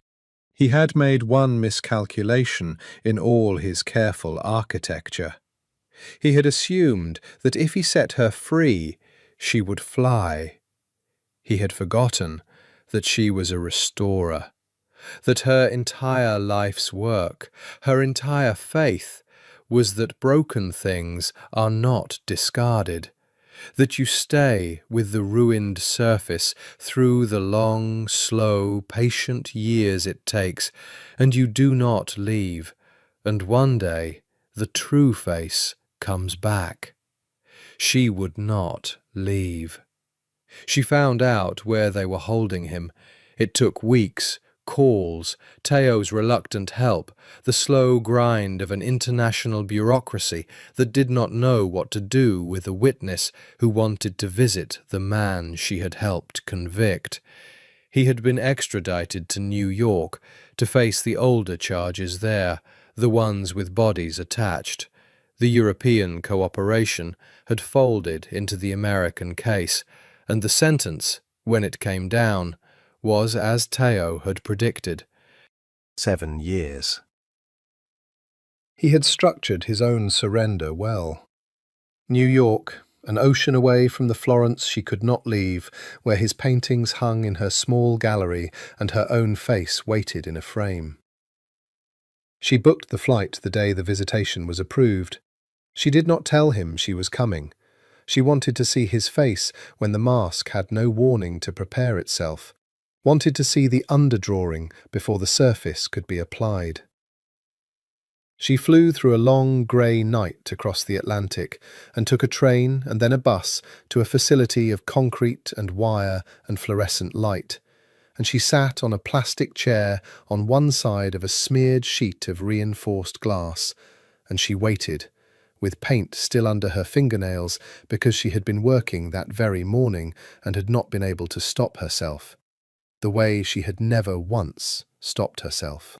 And when they brought him in, thinner, in grey, his wrists no longer cuffed, but his shoulders carrying the particular flat stillness of a man learning to live in a cage, he looked up and saw her through the glass. And for one full second, before the mask could move, before any performance could begin, Camille watched the underdrawing surface in Alessandro Ricci's face. He had not expected her. He had been so sure she would fly. He sat down slowly across the glass and picked up the phone, and his hand was not quite steady, and he said the only thing he could manage: "You were supposed to disappear." "I'm a restorer," Camille said into her own phone, her hand flat against the glass. "We don't leave. We stay until the face comes back." She came once a month. It became the architecture of her life, the way the collection had become its furniture. The first Saturday of every month, she closed the gallery, took the long flight from Florence to New York, slept badly in the same cheap hotel near the facility, and sat on the plastic chair on her side of the glass for the 50 minutes they allowed her. Then she flew home. It cost her most of what the gallery earned. She did not care. She had learned long ago to spend everything she had on the things that mattered, and nothing on the things that did not. And this mattered more than anything ever had. They were not allowed to touch. That was the cruelty of it, and, strangely, the making of it. Stripped of every other language, no touch, no privacy, no future they could point to, they were left with only words and the glass between them. And so they used the words better than most lovers ever bother to. She told him about the paintings, always the paintings, because it was their shared tongue, the safe country they could both live in. She told him how the Tintoretto's sky had been hiding a flock of birds under the grime, invisible for 2 centuries, that she had brought back. She told him about the science of it, the chemistry of varnish, the patience of it, and he listened the way he had always listened, with that total attention, leaning toward the glass as though he could climb through it into the warm, bright studio she described. "Tell me about the light," he would say. "Describe the light in the studio today." And she would, because she understood that he was a man who now lived under fluorescent tubes that never changed and never went out, and that what she was really giving him in describing the morning sun across a 600-year-old face was a window. She was restoring something in him, the way she restored panels, slowly, a little each month, lifting away the grey. And he gave her something back that astonished her. On her 4th visit, he picked up the phone and instead of hello, said something in halting, careful French. A line about painting, about how light falls on water, a quotation. She recognized it. It was from a book she had mentioned the month before, an essay by a French art historian she loved. "You learned French," she said, stunned. "There is a great deal of time here," he said, in English again, with the ghost of his old, dry humour. "And I wished to read the books you speak of. My mother was French, and I let it rot in me out of spite at my father. It seemed—" he turned the foreign words over. "It seemed a thing worth bringing back. You are not the only one who can restore a thing that has been let go." After that they sometimes spoke in French, badly on his side, patiently on hers, and it became another private room they shared, a language his father had despised, and he had reclaimed, syllable by syllable, in a cage, for her. They never said the word, not love, not once through the glass, in either language. He had told her in the bell tower to save it, to say it to him some day, when it could not be used against either of them. And they both kept to that with a discipline that was its own kind of vow. But it lived in everything else. It lived in the way she pressed her painted hand to the glass at the end of every visit, and he matched it with his on the other side, palm to palm, with an inch of bulletproof glass between, the closest they were permitted to come to touch. It lived in the way he learned a dead language for her. It lived in the way she crossed an ocean every month for 50 minutes, and never once let him talk her out of it, though he tried, the first year, out of guilt. "This is no life for you," he said once, early on, "waiting for a man in a box. You should let me go, Camille. Live. I arranged your freedom so you could live." "I am living," she said. "This is me living. You don't get to arrange that part." She pressed her hand flat to the glass. "You hid my face in a painting, Alessandro. You don't get to be surprised that I stayed to see the rest of the picture." He had gone still at that. The first time she'd acknowledged the portrait, the final treasure, her own face emerging beneath the false damage. For a long moment, he said nothing, Then, very quietly, "You found her. I found her.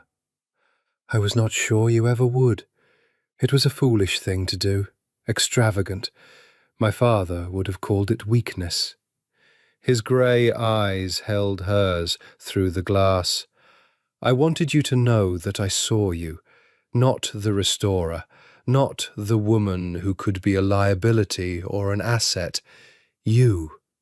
I wanted to put you somewhere safe and permanent and beautiful, where no one could touch you, where you would last 500 years. The corner of his mouth lifted. "It is the only honest thing I made in my whole life, and I had to hire a forger to make it. There is a joke in that I am still learning how to laugh at." The guard called time. Camille pressed her hand to the glass, and he pressed his to match it, palm to palm, the inch between them, the whole distance of the world. "Next month," she said. "Next month," he answered, in French, and the word in his mouth was a promise and a small restored thing, light on water, brought back from the grey. 7 years is a long time to love someone through glass. Camille would not pretend later that it was easy, or that she never wavered. There were nights in the cheap New York hotel when she lay awake and did the arithmetic of her own life. 34, then 36, then 38, and wondered if she was a fool, if she was wasting the only years she had on a man the law had locked away. If love that could not touch was love at all, or only a kind of beautiful haunting. There were friends in Florence who told her, gently and then less gently, to let it go. There was Theo, who loved her like a brother, and who said once, miserably, "I started this, Camille. I sent the report. If I'd known it would cost you 7 years too," and she had stopped him, because it had not cost her 7 years. It had given her them. He did not understand the difference, and she did not entirely know how to explain it. But the work held her. The work always held her. She restored his collection painting by painting, and as she did, the small Florentine gallery became something of its own quiet reputation. The restorer, who owned a private collection of recovered masterpieces and tended them herself, who took on impossible cases the museums had given up on, who had a gift, people said, for bringing back faces everyone had assumed were lost forever. She trained 2 apprentices. She wrote a monograph on the conservation of 15th century gold ground that became, in its small, specialized world, something close to famous. She built a life with 2 hands, one of which always had paint on it. And once a month she crossed the ocean, and the life she had built came with her in stories, through the glass, into the grey room where the man she would not name her love for learned French and grew, year by year, a little less like the thing his father had made, and a little more like the boy who had once thought a red and gold vineyard was beautiful from his window. She watched him change. That was the strange gift of it. She watched him slowly, the way you watch a restoration, and she saw the grime lift. The flat stillness in his shoulders eased. The performances stopped. There was no one in a cage worth performing for, and gradually he simply became himself, which neither of them had ever fully met before. He read. He read everything. She brought him lists, and he devoured them, French and Italian and English, art history and novels, and once a book on the chemistry of pigments that he discussed with her for 3 visits running, asking better questions than some of her apprentices. His hair went grey at the temples, then more than the temples. He was 40 now, in a place that ages a man fast, and somehow he was less hard than he had been at 33, as though the cage had ground away the armour instead of the man. In the 5th year, his uncle Salvatore died, heart, in a federal facility in another state, the old machine of the family finally rusting to a stop, with the European network gone and the New York interests dismembered by the very testimony Alessandro had given. Alessandro told her through the glass, flatly, and she watched his face for grief and found something more complicated. "He was the last of them," he said, "the last who knew me as what I was. There is no one left now who would call me a Ritchie and mean the thing my father meant." He looked at his own hands. "I am the end of it, Camille. The dynasty dies in this room, in grey clothes, with a man learning French. My father's whole life, all that blood, to build a thing that ends with me reading novels behind glass." He was quiet. "I find I am glad. Is that a terrible thing to be glad of?" "No," she said. "It's the least terrible thing in the world." In the 6th year, she brought him a photograph, it took a month of permissions, of the portrait. Her face, restored, hung now in the place of honour in the small gallery, lit perfectly, the lapis smudge on the painted cheekbone matching the one she could never quite scrub from her own. He held the photograph against the glass and looked at it for the entire 50 minutes, and at the end he said, in French, very low, "She is the only thing I ever got right."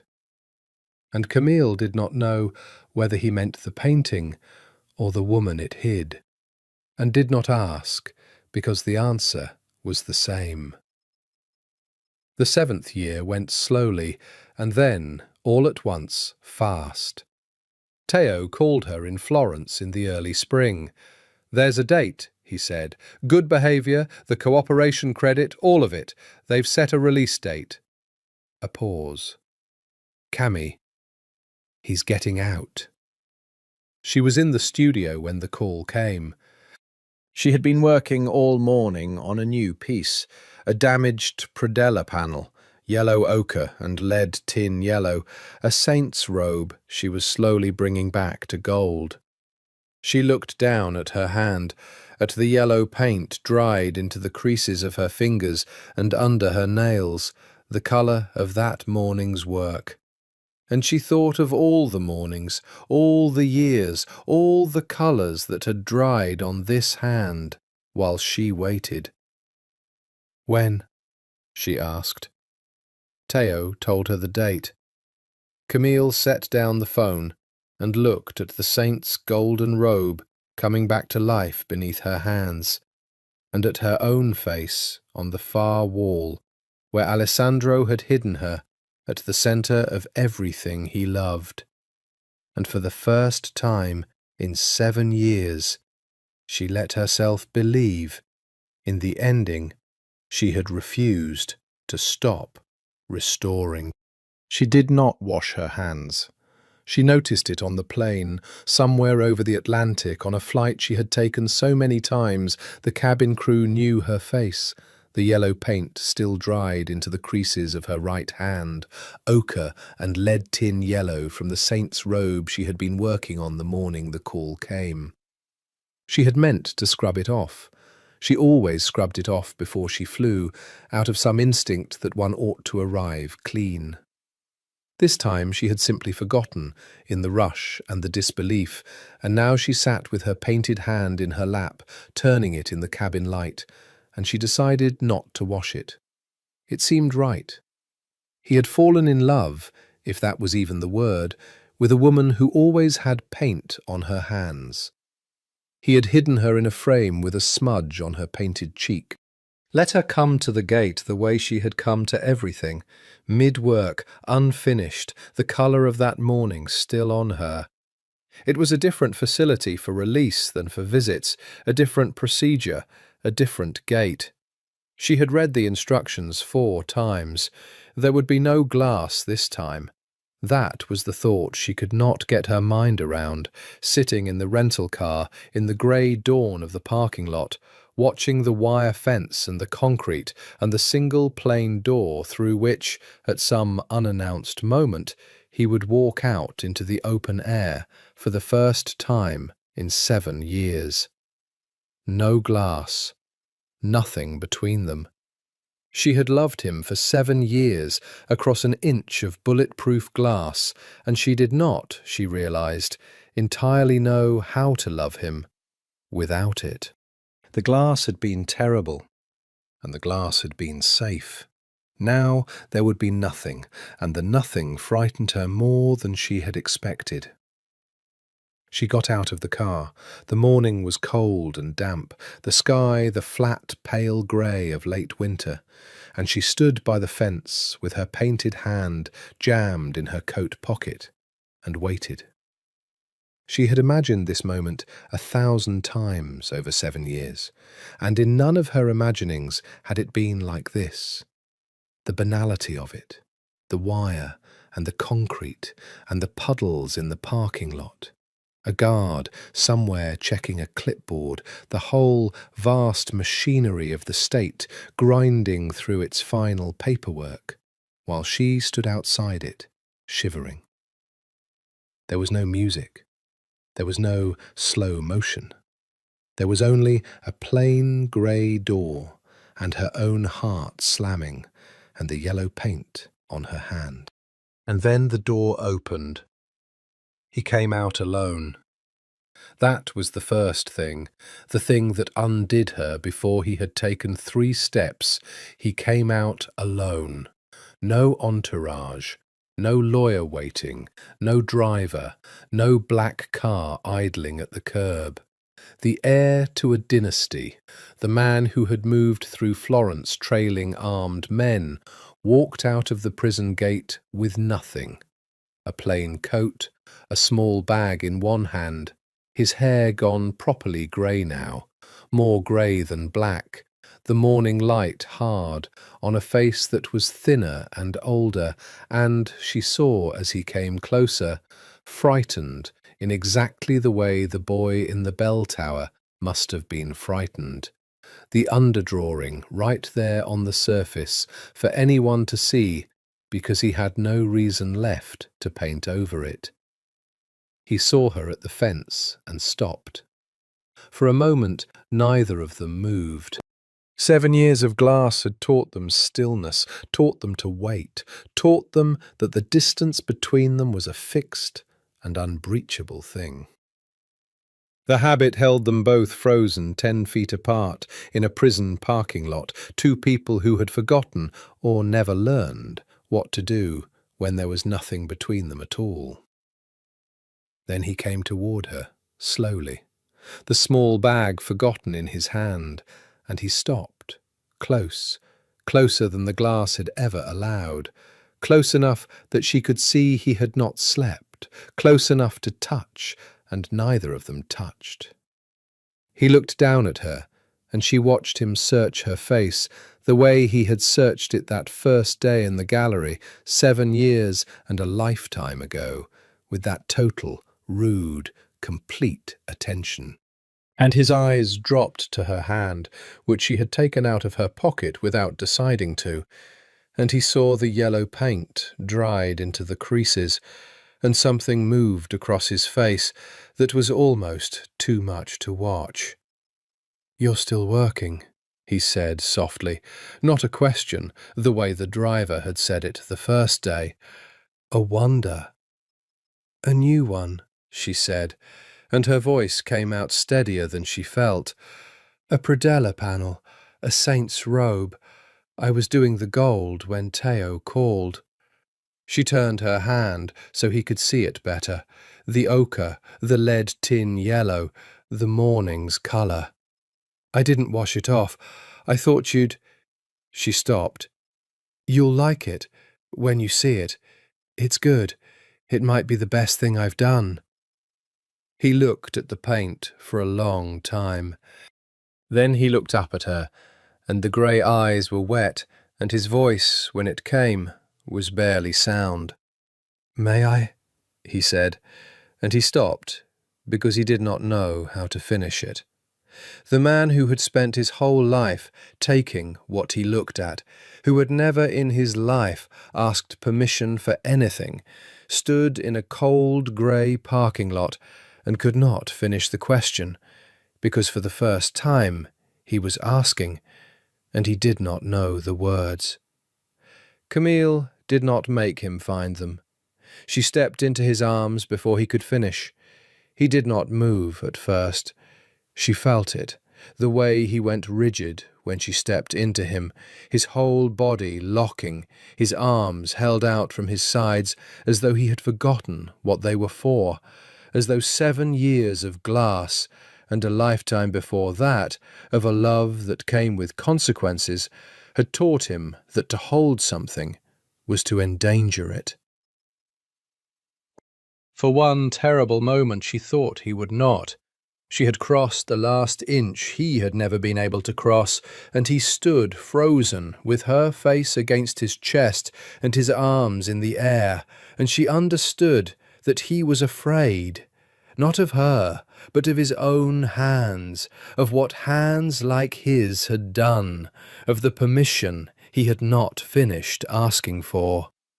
"It's all right," she said into his coat, which smelled of nothing, of institutional soap, of 7 years of grey. "You're allowed. There's no glass. You're allowed to hold me." And he broke.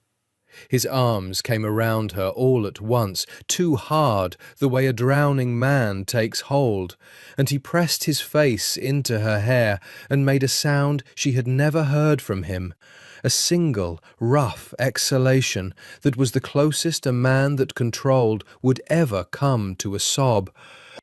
And she felt him shaking, this man who had watched executions without flinching, shaking in a parking lot with his arms around a woman with paint on her hands. She held him. She had spent 7 years pressing her palm to glass, and now she had 2 arms full of him, and she held on with everything she had, the yellow paint surely smearing onto the back of his plain grey coat. And she found she was crying too, the both of them, standing in the cold and the damp, holding on as though the embrace were the only solid thing in a dissolving world. "I had a speech," he said at last, into her hair, his voice wrecked. 7 years. I wrote a speech about what you should do now, how you should go home and live, how I am too old and too ruined, and you have given enough. How I would understand." He pulled back just far enough to look at her, his hands coming up to frame her face, paint and all, the way she had framed his in the bell tower. "I had it all written, and you walked into my arms before I could give it, and now I cannot remember a single word." "Good," Camille said. It was a terrible speech. A laugh broke out of him, the real one, the rare one, more freely now than she had ever heard it, as though the cage had finally rusted off that too. "It was a terrible speech," he agreed. He looked at her, drinking her in, the lines around his eyes deeper than 7 years should have made them, and somehow making him more himself, not less. "You did not let me arrange your life this time. I never let you. You just didn't notice." She put her painted hand flat against his chest, over his heart, where he had pressed it that last morning in the tower. "This is the underdrawing. This is the real one. 7 years ago, you told me to say it through glass some day, when it couldn't be used against either of us." She held his eyes. "There's no glass, Alessandro. There's nothing left they can take. The dynasty's gone. The case is closed. You served the whole sentence. There's nothing on earth that can use it against us now." He went very still. "So I'm saying it." Her voice did not shake. "I love you. I have loved you since the bell tower, and probably since the stool and the coffee. And I loved you for 7 years through an inch of glass, and I am not going to spend one more minute not having said it out loud where you can hear it without a phone." For a moment he could not speak. His thumb moved over her cheekbone, over the place where the painted woman in the frame wore her lapis smudge, and his eyes searched hers as though he were still, even now, looking for the lie beneath the surface, the trick, the thing too good to be real. "I have been saying it in French for 7 years, he said, finally, roughly, "because I was too much of a coward to say it in a language you would fully understand. Je t'aime. Je t'ai toujours aimé." He pressed his forehead to hers. And in English, which I have not let myself say since the tower, because I did not believe I would live to mean it again. "I love you, Camille. You are the only thing I ever got right. The painting and the woman, both. The same answer to both." She laughed, wet and helpless, because he had heard her wonder that 6 years ago through the glass, and had kept the answer for now. A guard's voice called something across the lot. He had to move, the car, the paperwork, the world resuming. They broke apart enough to function, his hand finding hers, the painted one, lacing his fingers through the yellow without hesitation, getting the colour on himself and not caring. "Where do we go?" he asked as they walked toward the rental car, and she heard in the question 7 years of a man who had not been allowed to decide anything, asking at last, what came next? "Home," she said. "Florence. There's a saint's robe half finished, and a portrait on the wall I think you should finally see in person." She squeezed his hand. "And a city I think you'd like to walk through in the daylight for once, without running." He stopped at the car door and looked at her over the grey roof in the grey morning, and the smile that came over his face was unguarded all the way down. The boy and the man at once. "In the daylight," he said, as though it were the most extraordinary luxury ever offered to a human being. "Yes, I would like that very much." They went home to Florence, and Florence, which is built to hold beautiful things, made room for them. It was not simple at first. Nothing worth restoring ever is. Alessandro came back to a city where his name still meant something, though less than it had, and the something it meant was complicated. Old men who remembered the family looked at him sideways. There were 2 or 3 tense weeks early on when Camille worried that the past was not as dead as the court records said. But the network was gone, truly gone, dismantled by his own testimony, and the men who might once have wanted him dead for it were dead themselves, or in prison, or simply too old and too tired to care. The dynasty had ended in a grey room with a man learning French, exactly as he'd said. What walked the streets of Florence now was just a man, greying, quiet, unarmed, holding the hand of a woman with paint on hers. He had to build a self from almost nothing. That was the hard, unglamorous work of the first year, the work no one writes songs about. He had money, the legitimate remainder, carefully kept clean, that Pessoa had managed, but money had never been his problem. The problem was the days. A man who has spent his life being the heir to something, and then 7 years being a prisoner, does not automatically know how to be a person who buys bread and reads in the afternoon and has opinions about which way to walk home. He had to learn it the way he'd learned French, patiently, badly at first, then with a growing and surprising pleasure.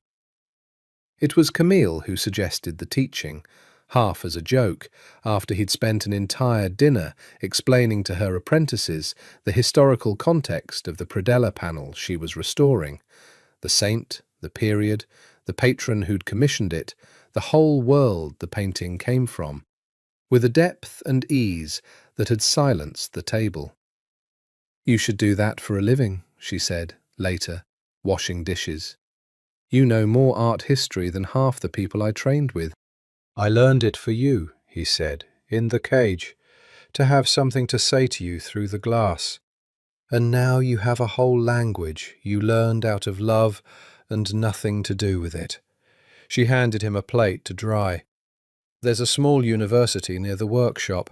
They're always short of people who actually know things. You'd have to apply like a normal person. No one would open a door for you." He had looked at her with something like terror and something like hunger. The two expressions she now knew were, in him, almost the same. "I have a record, Camille. I am a convicted, you're a man who served his sentence and happens to be the foremost living expert on a private collection of recovered Renaissance masterpieces," she said, "which, conveniently, you can take your students to see, owned by his wife." It was the first time either of them had said the word wife, and it hung in the steam of the kitchen, and neither of them took it back. He got the position. Not easily, not without an uncomfortable interview where his past sat on the table between him and the hiring committee like an object no one wanted to touch. But he got it. A few hours a week at first, a seminar on Florentine painting of the Quattrocento, taught by a greying man who brought his students twice a term to a small private gallery to stand before the real thing. His students adored him. He was demanding and dry, and occasionally, unexpectedly, moved. He could not get through the lecture on Fra Angelico without his voice changing, and none of them understood why. And Camille, who sometimes sat in the back, understood exactly why, and never said. He kept the books for her workshop.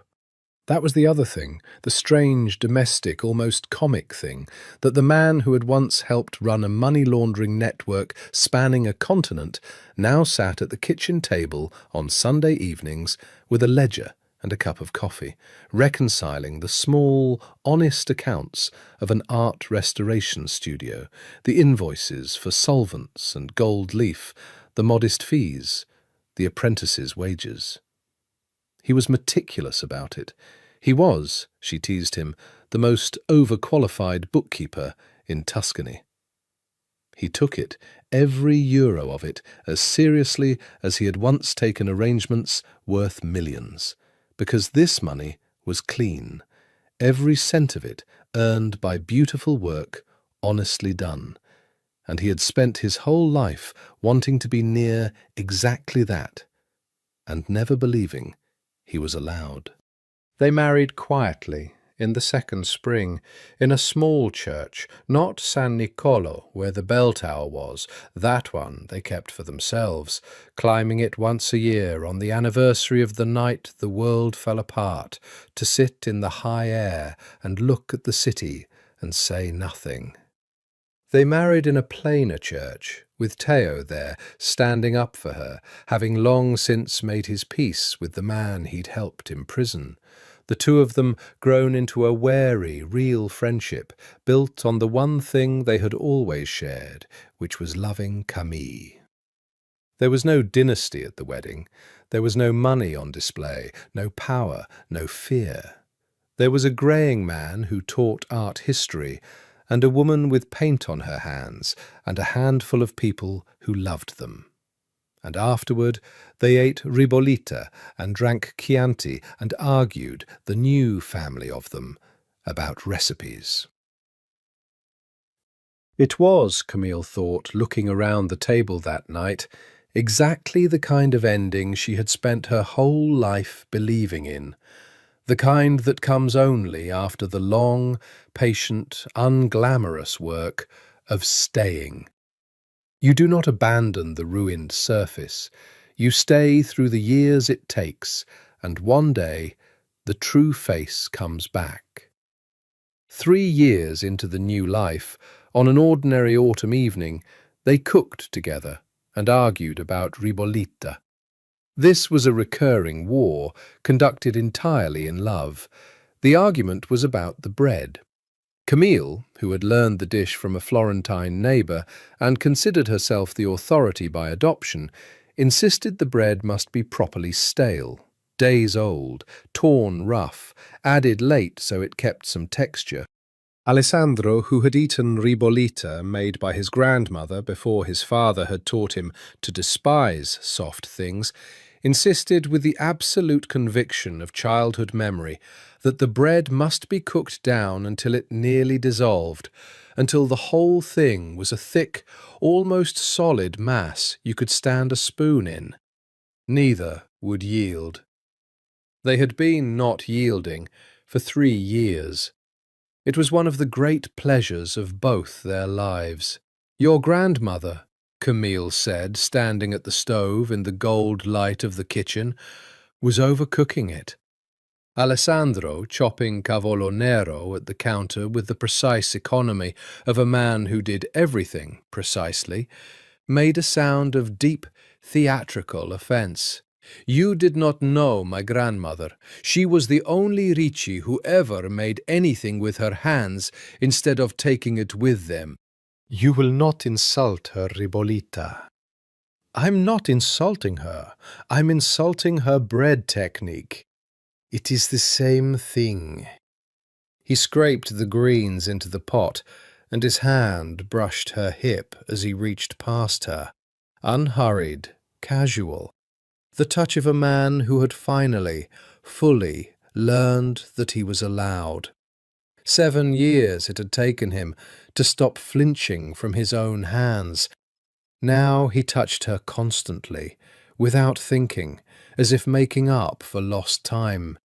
A hand at the small of her back, fingers laced through hers under the table, his arm around her at the window. "My grandmother," he went on, stirring, "would have looked at your bread, floating there with its texture, and she would have said it was the soup of a person who does not commit, a person who wants the bread to stay bread and be soup. You cannot have both," she would say. "You must choose what the thing becomes." That's a very philosophical position on soup. Everything is philosophical if you are Italian and over 40.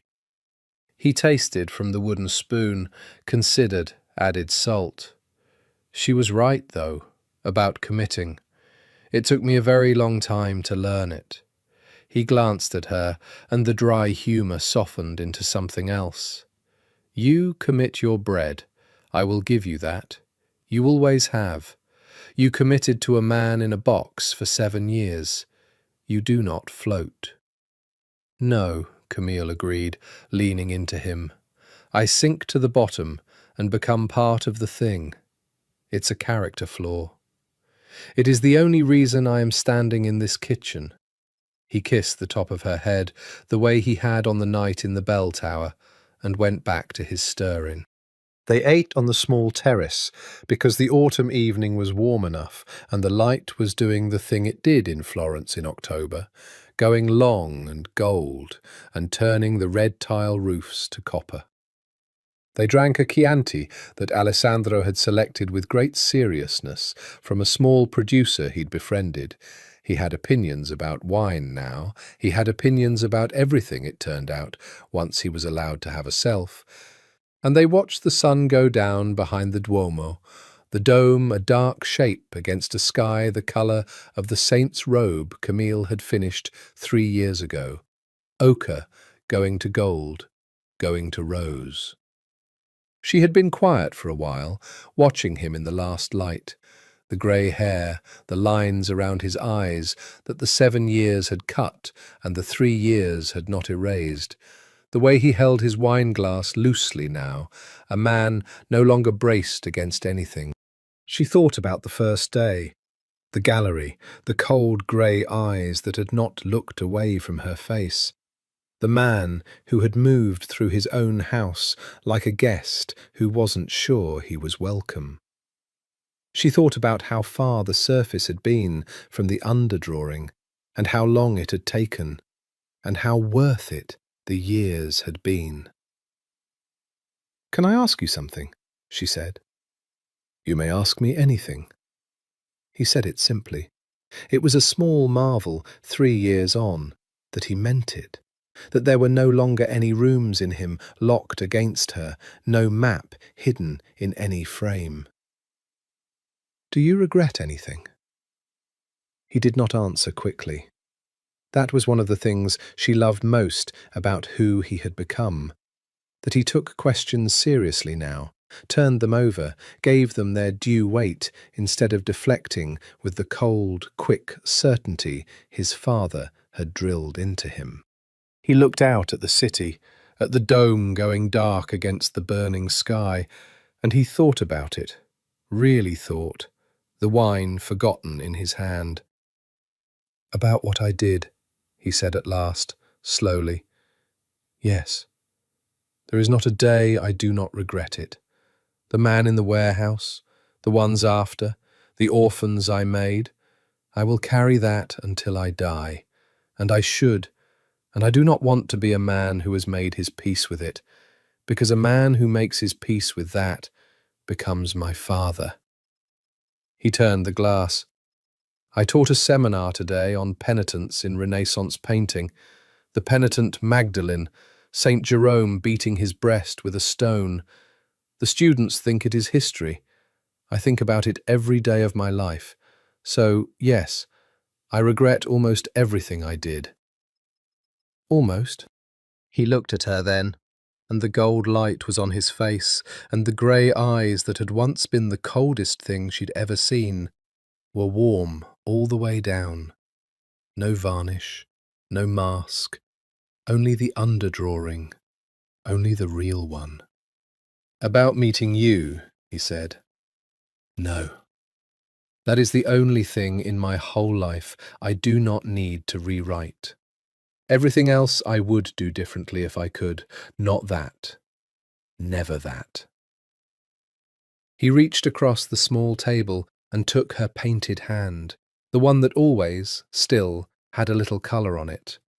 And he held it the way you hold something you have been given undeserved, and intend to spend your life trying to deserve. "You are the one page I would leave exactly as it is."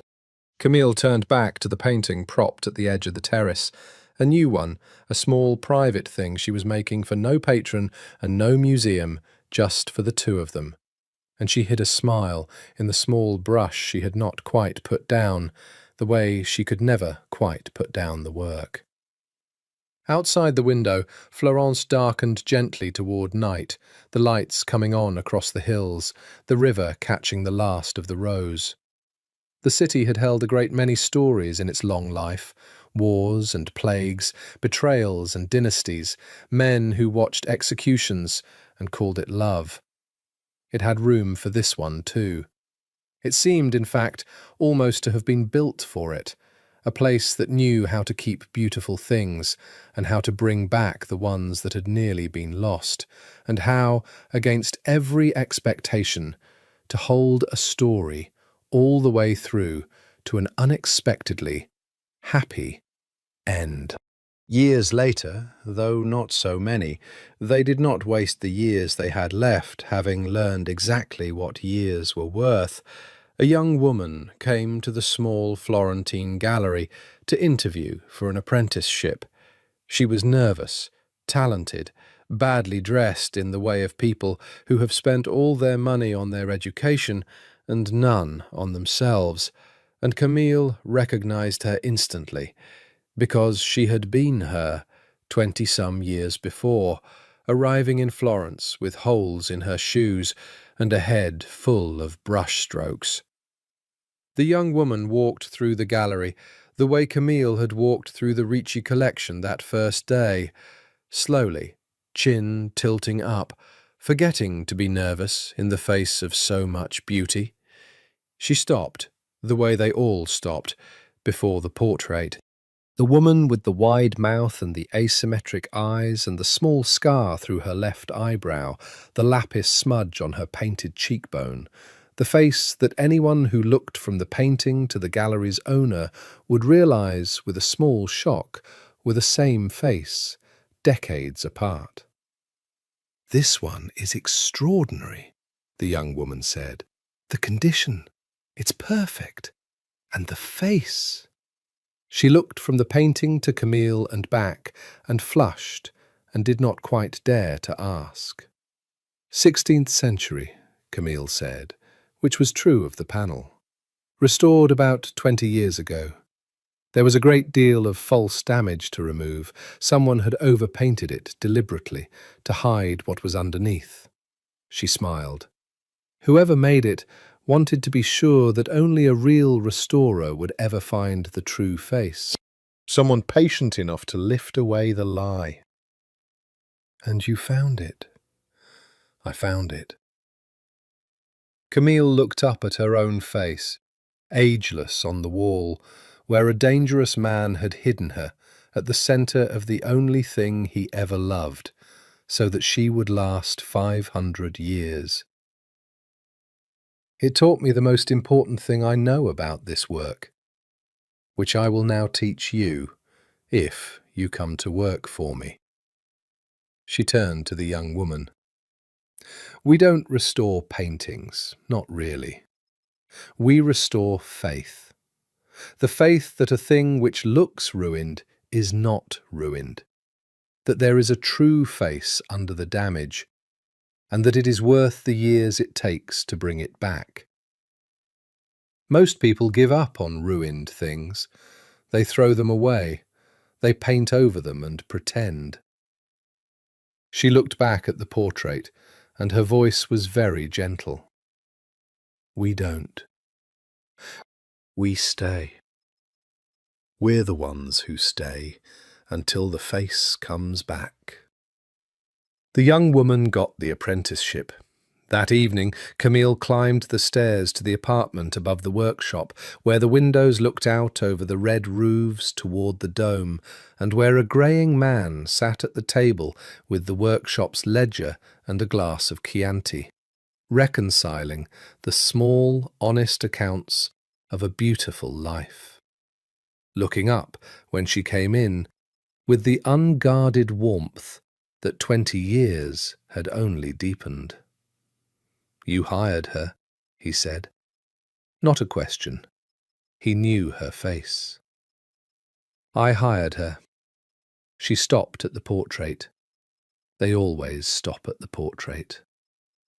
She crossed the room and stood behind his chair and put her arms around him, her chin on the grey of his hair, and looked out the window at the city going gold and rose, the way it always did, the way it would long after both of them were gone. A city built to hold beautiful things and to bring back the ones nearly lost. Do you ever think, she said, about how it almost didn't happen? Any of it. One photograph, one night. The whole thing balanced on it. Every day, he said.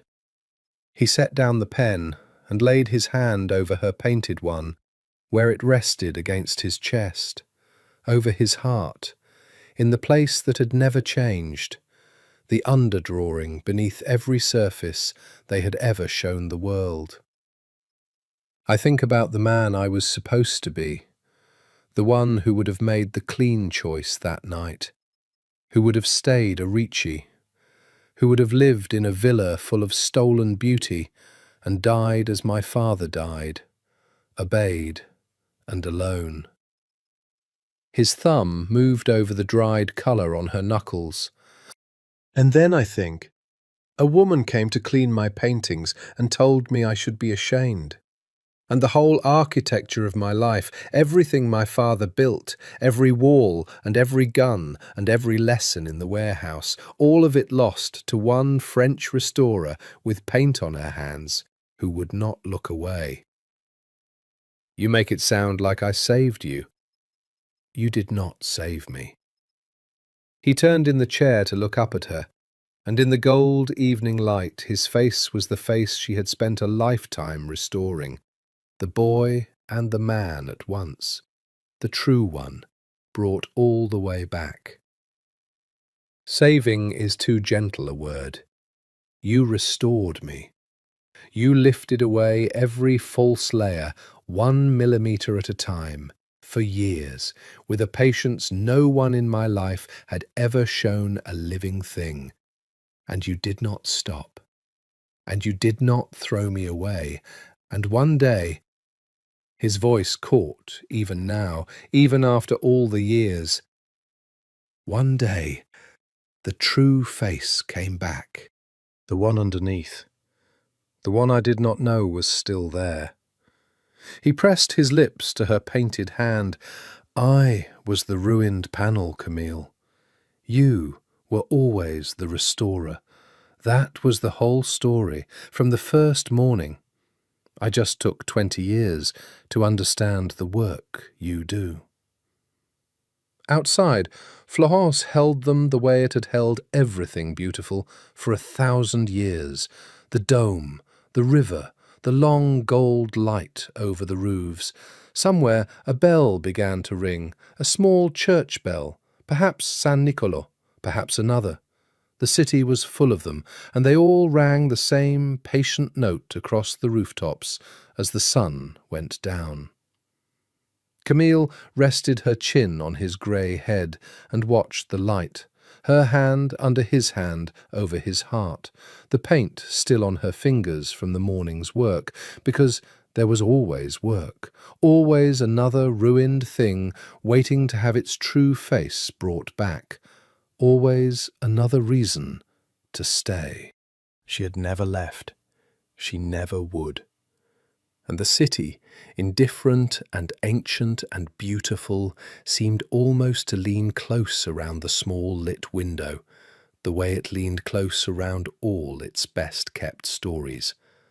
The ones that should have ended in blood, and ended instead, against all the odds the world could muster, in gold light and the ribolita, and a hand held over a quiet heart, in an unexpectedly, stubbornly, perfectly happy end.